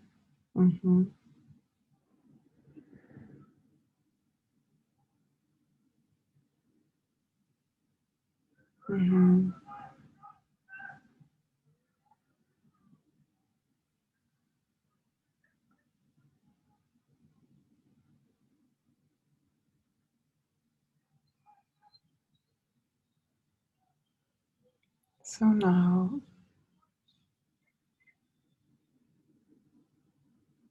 letting this scene just go. I'm going up, up, up to your higher self, who's been connected all the time and giving us the insights. Let's just ask that all the light beings that accompany your life let know why you're here, what is your path, and that guide you. Let them all be here now. And above all, I would like to ask your higher self. I feel like I belong to here. This is the land where I belong to. So you mean this land, meaning this one of this last scene, or that it's New Zealand? I feel like what I lost, so it's New Zealand. Okay. And I feel like my heart self says, okay. This is the land we all belong to. Okay. Oh, that's important. That's good.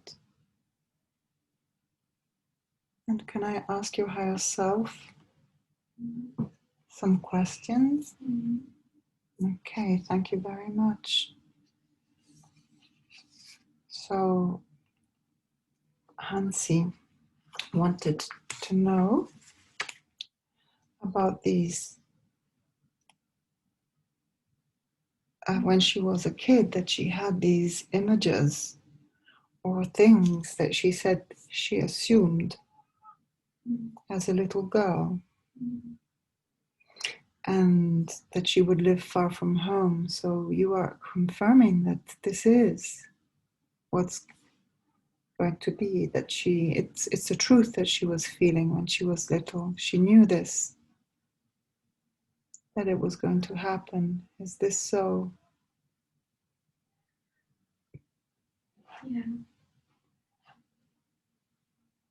Yeah, it's like imagination. So it was not imagination, it was that she could feel it, or No, it's not like assumptions, but it's like things happening in the future. yeah, and it just came to her through her imagination, but it was like being communicated to her in some way. Yeah, it's like what's happening in the future. It's like communicate to her in advance. She can see most. I feel like I can see most of the things ahead, and it helped me to prepare. Yeah, Yeah. very good. And so also when Hansi senses things that are about to happen and then they do happen, is this the connection she has with her higher self? Is this, these things happen, and how do they happen? Are they like communicated to her? Yeah, everything communicated in advance, like good things and the bad things. And even the bad things that happened, always higher self says, this will happen, don't do this, this will happen, but I did them all. Even the small things like arguments or actions, but then the consequences is bad. But higher self says, don't do this. But as a person, I couldn't. I did that. Action, simple actions could be a simple word. But higher self says, no, don't say that word. And even the good things, like, okay, this will happen. It communicates beforehand because there's a connection, very strong connection. Very wonderful. Thank you so much. And also,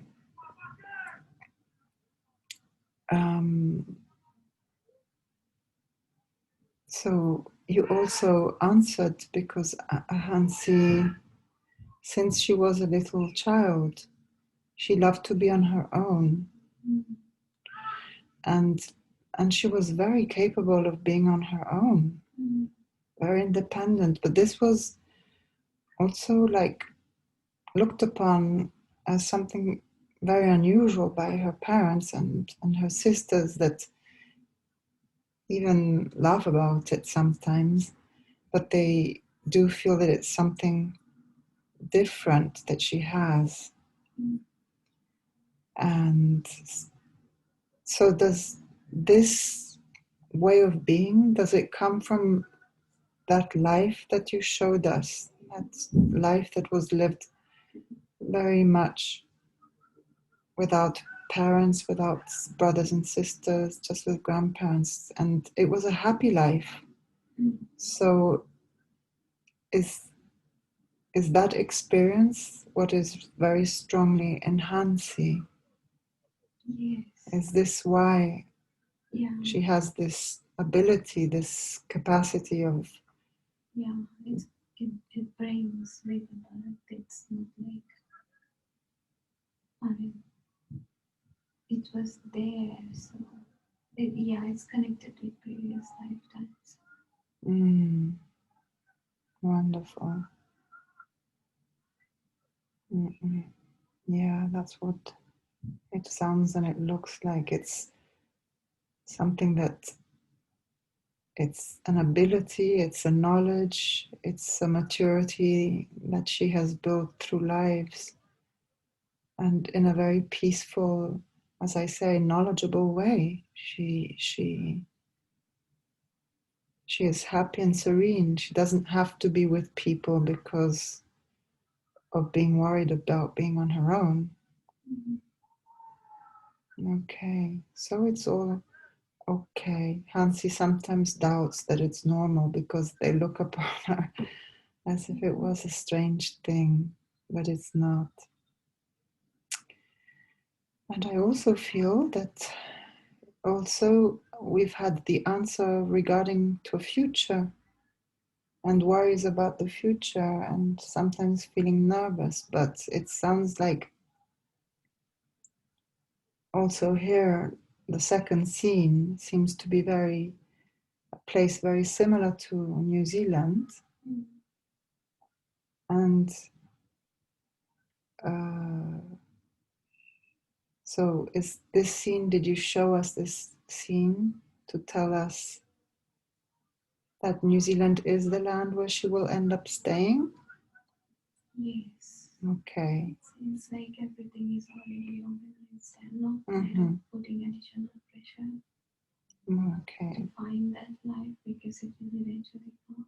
Wonderful. Very wonderful. Okay. Thank you very much. This is also important. And also, another concern of Hansi was the fact that her family and friends say that she has a domineering trait. Is this true that she is domineering in her interaction with people? It's not like dominating, but it's like personality. And maybe some qualities that others don't have, then they see it's like a dominating. But for it's not kind of like dominating and controlling others, but it's like shining in everywhere. So then people think like, even in a family, it's like highlights always. It's a personality, everyone can't be like that. So then others, and when you highlight, then you eventually get the priority. And other things, it's dominating, it's not dominating, it's qualities.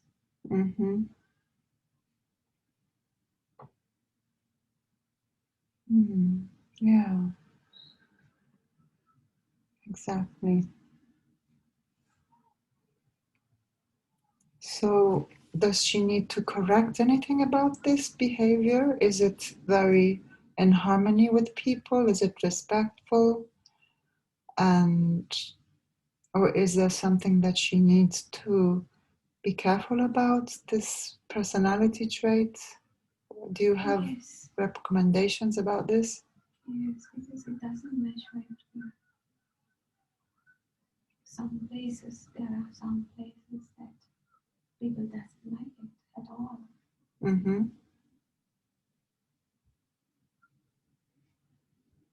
Or maybe people can't understand. Is this a concern or a worry? It makes other people a little bit stressful. Okay.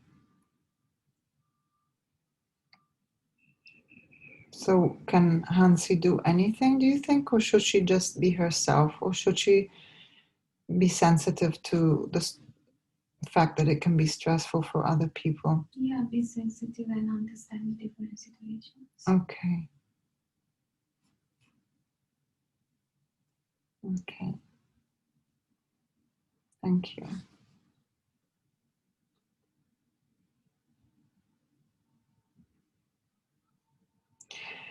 And also another question that it's not really a question, but it's more like to understand better. So when Hansi was in Sri Lanka,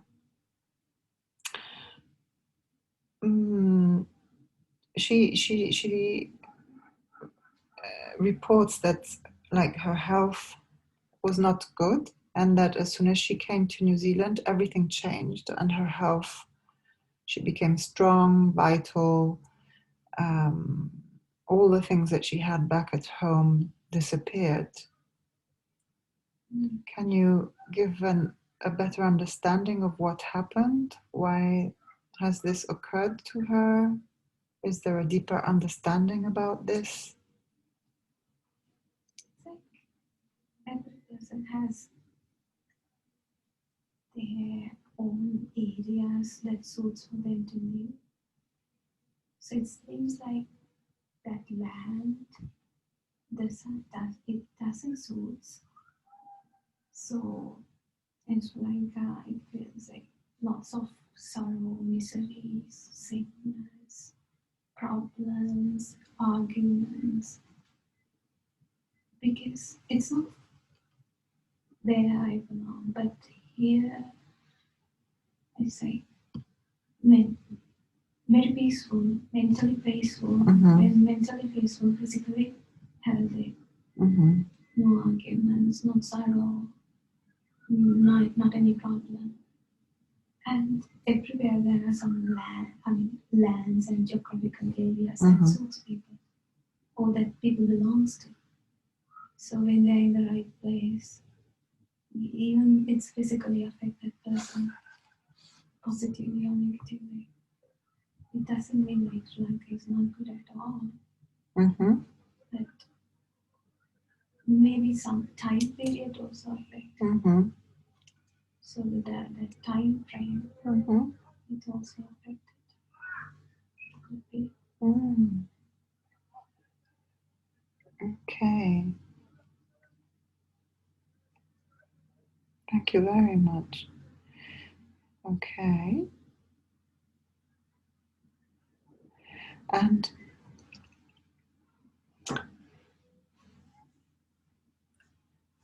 can I also ask you if you can,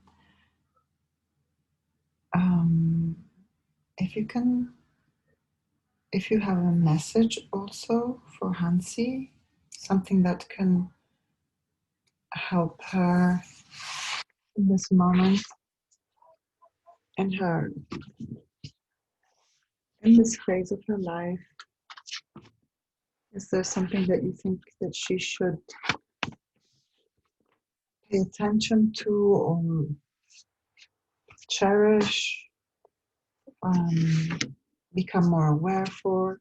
Something also that could do her good, some could be good for her that maybe she's not doing. Is there some advice for Hansi? It seems like although it appears very happy, there is something like she has something like the miseries. It may be a nervous about the future or guiltiness about past. But like the past it's all gone. Is something need to be happened. It's happened. No one can go back and correct it. And regarding the past also, it's like already said. So the best thing is like just stay calm and enjoy this moment, because already everything is set. So it's like already planned by powerful or something. It's already magical powers could be. It's like no point of worrying or anticipating anything. At the right time, it will happen. So the better to be relaxed in this moment. Otherwise, like internally, there is some kind of like suffering and thing. Like that's the best remedy for that suffering, because no point of suffer like that. Okay, thank you very much. Is there anything she can do for herself to help this? Like the best thing is regarding things related to the past. The best thing is let them or let that incidents to live on life without keeping any memories Okay. or connections. Mm-hmm. So let it completely leave from your life, otherwise it's going to be a trauma. Mm-hmm. It can be, it's like a magnet. Anytime it can become a problem or an issue. So better to let that past life to go. And the future, it seems like it's very peaceful future. So everything is like already planned and organized. So no point of putting in a rush or hurry to take it soon, because it will come in the right time. So better to like have relax time and focus on the things to do, and taking people, focus on who they are and why choose them to like. So everything is like, mindful about life.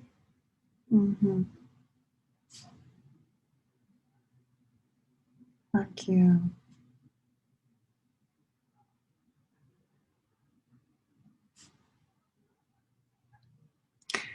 When you say about the past, are you referring to experiences, people, about her land?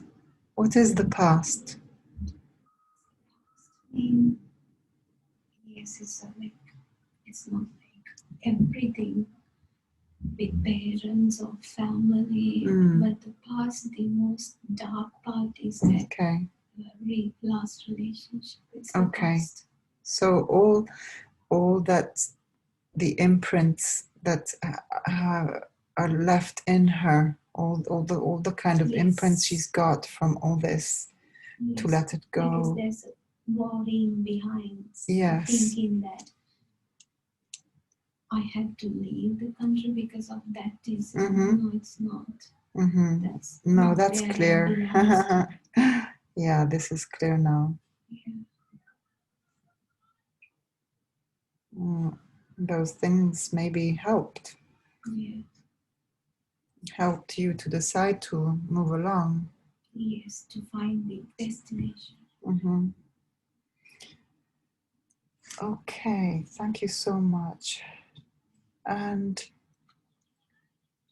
do you have any message for humanity that you feel that in this moment in time is important for humanity, or is there any message that you have that you can give in this special moment that the earth is going through this time of big change? It seems very challenging time to lots of people, and it seems very different groups of people, like very knowledgeable people, people with very high mindfulness, peace, as well as very stupid and ignorant people, and all that people they get together, like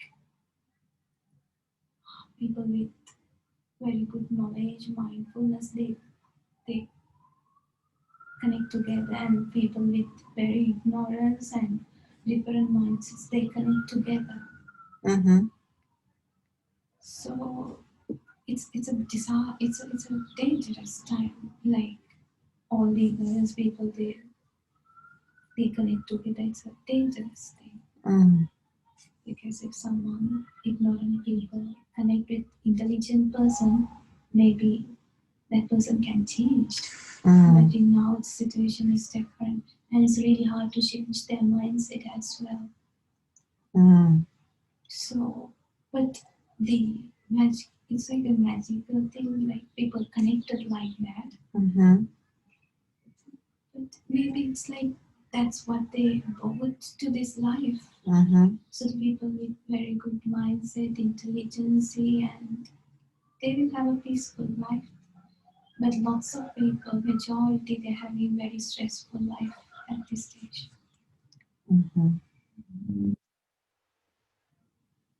Better to be helpful for them, but they don't accept. Most of them, they don't accept the help.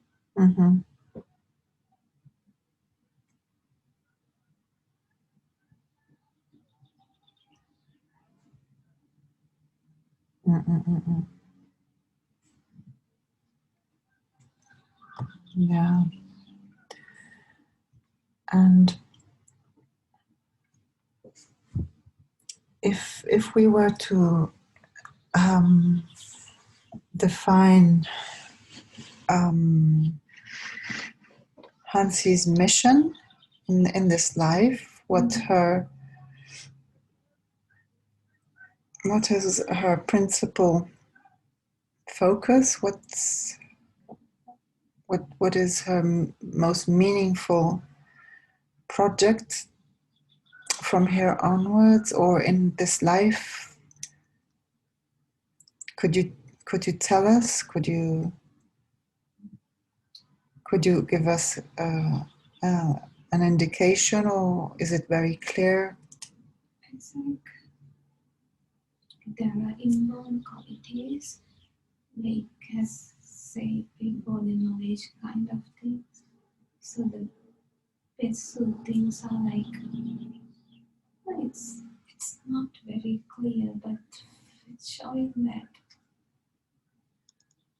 helping people a very big kind of a it can't see it clearly, but it seems like a very strong person helping others. You can't lie to many others. Beautiful, very beautiful. It's can't say like this is this specific thing, but it's with like people, working with lots of people, like helping people with sad faces. Oh wow, wonderful.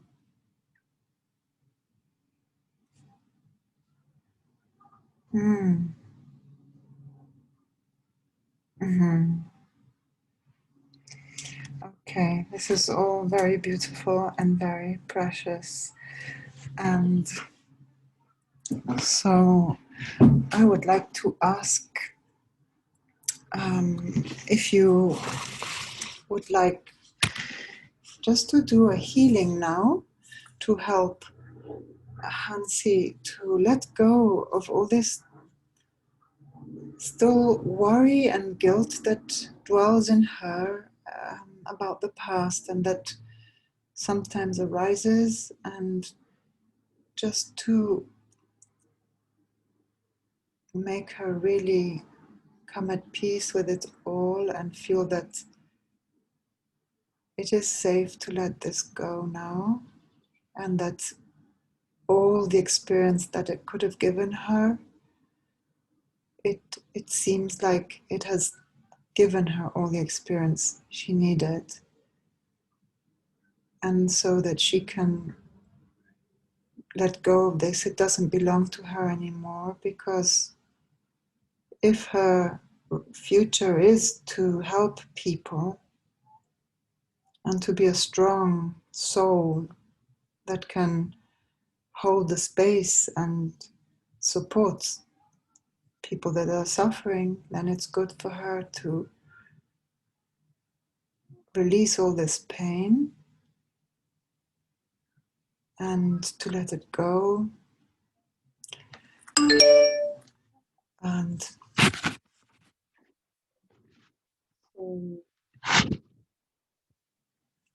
you are in agreement, I would like to ask all the light beings that are accompanying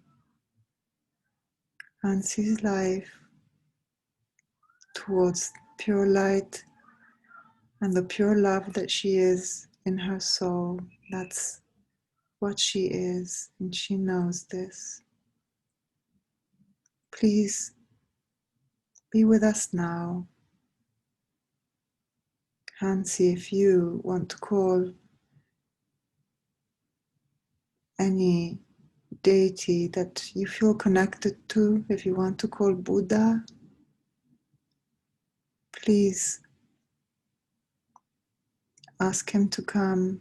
I will ask him to be here with us now. His compassionate love to accompany us through the healing, and your higher self to be full of his wiseness to bring that has been given to us through the session. Please feel free to connect to all the light beings that you know that support your life. And if you want to share them with me, I shall be happy to feel them and imagine them here now with us.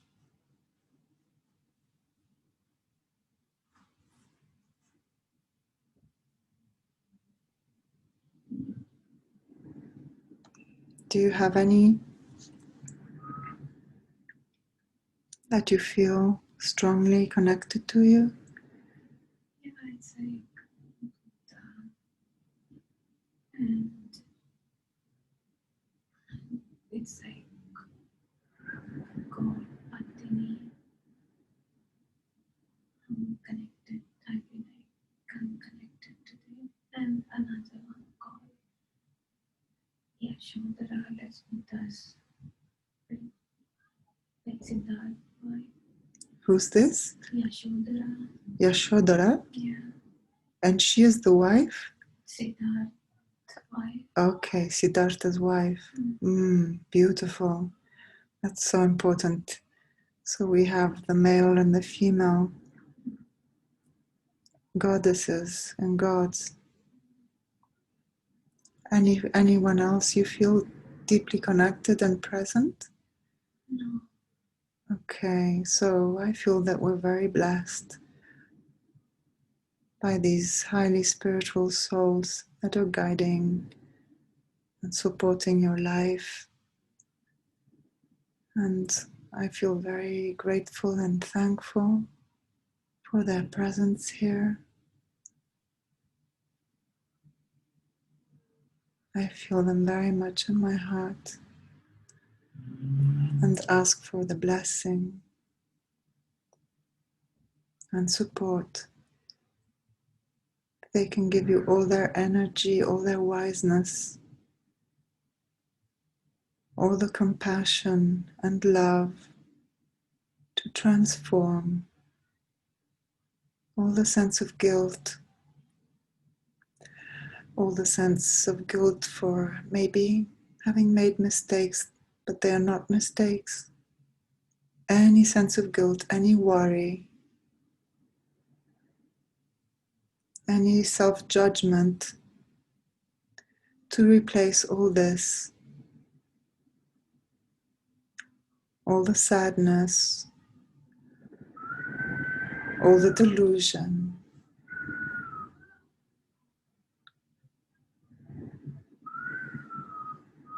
all this, we call it,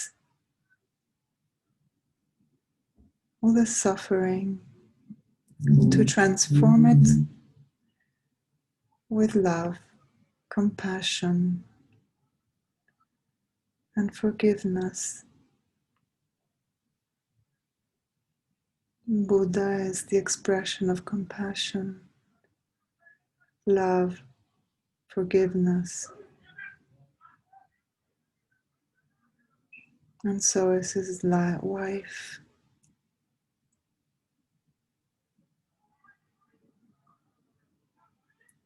Let it all melt and dissolve and bring light to your soul.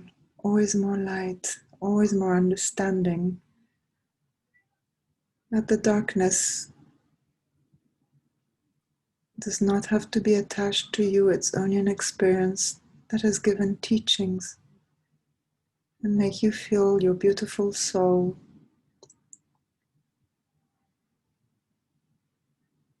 that is full of light and has come here to bring light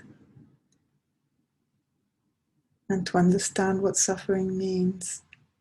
Just like Buddha, he had to suffer and see suffering to understand its existence.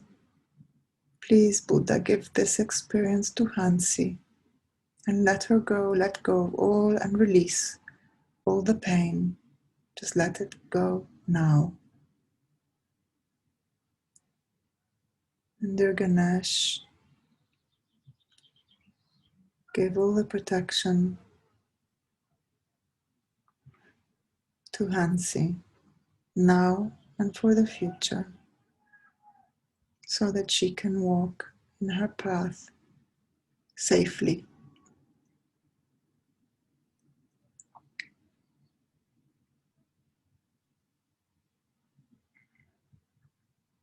Feel all the love coming in you and your soul and bringing a beautiful golden light.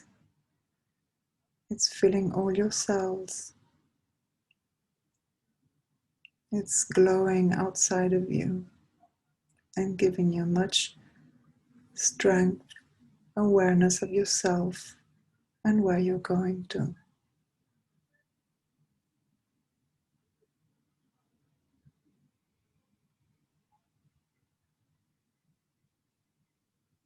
There's a lot of blessing.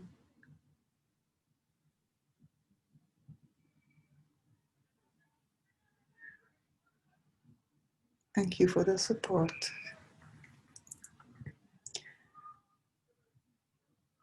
And thank you also for the experience.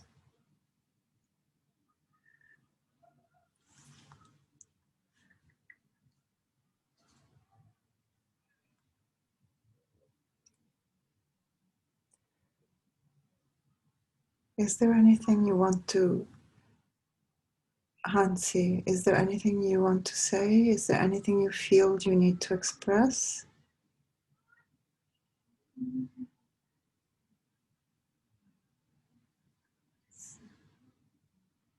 Do you feel at peace? Yeah, it is. I feel like more confident because before that I had the feeling like hiding myself in place to place. Mm-hmm. Even here in New Zealand, I felt it like a place to hide myself. Yeah. I feel like more confident. It seems like, no, it's not like hiding. No, it's not, Hansi. Yeah. It's not hiding. As you very well explained, it was all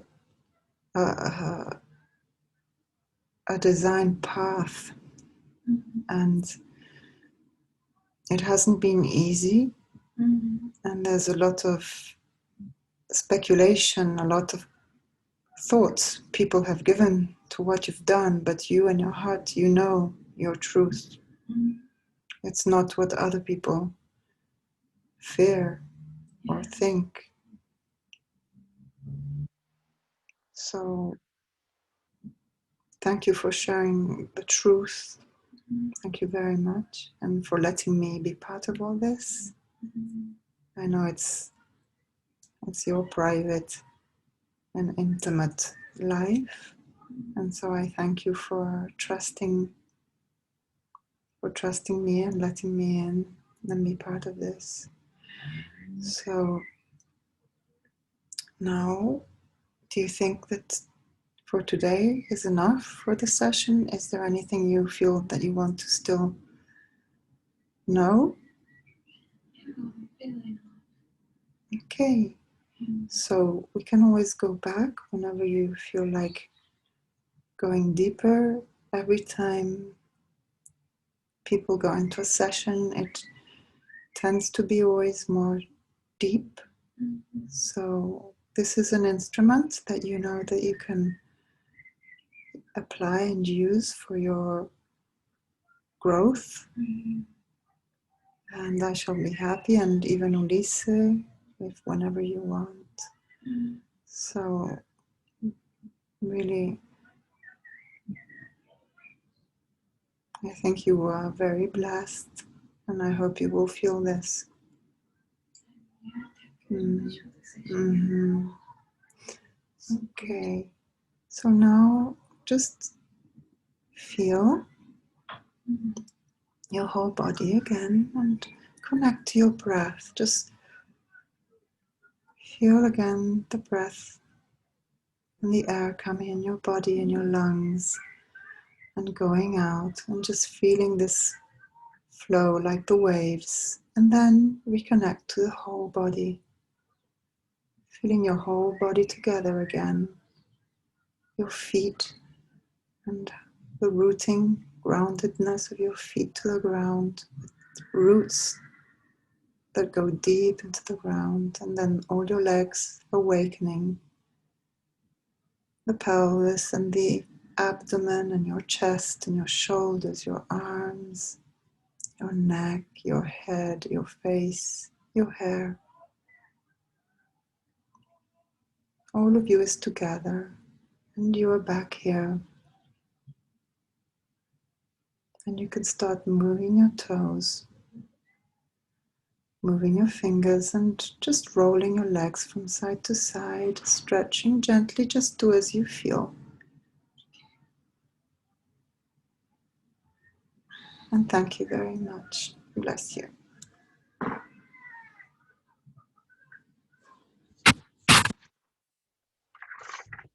Thank you so much. So good. Really, thank you, Hansi.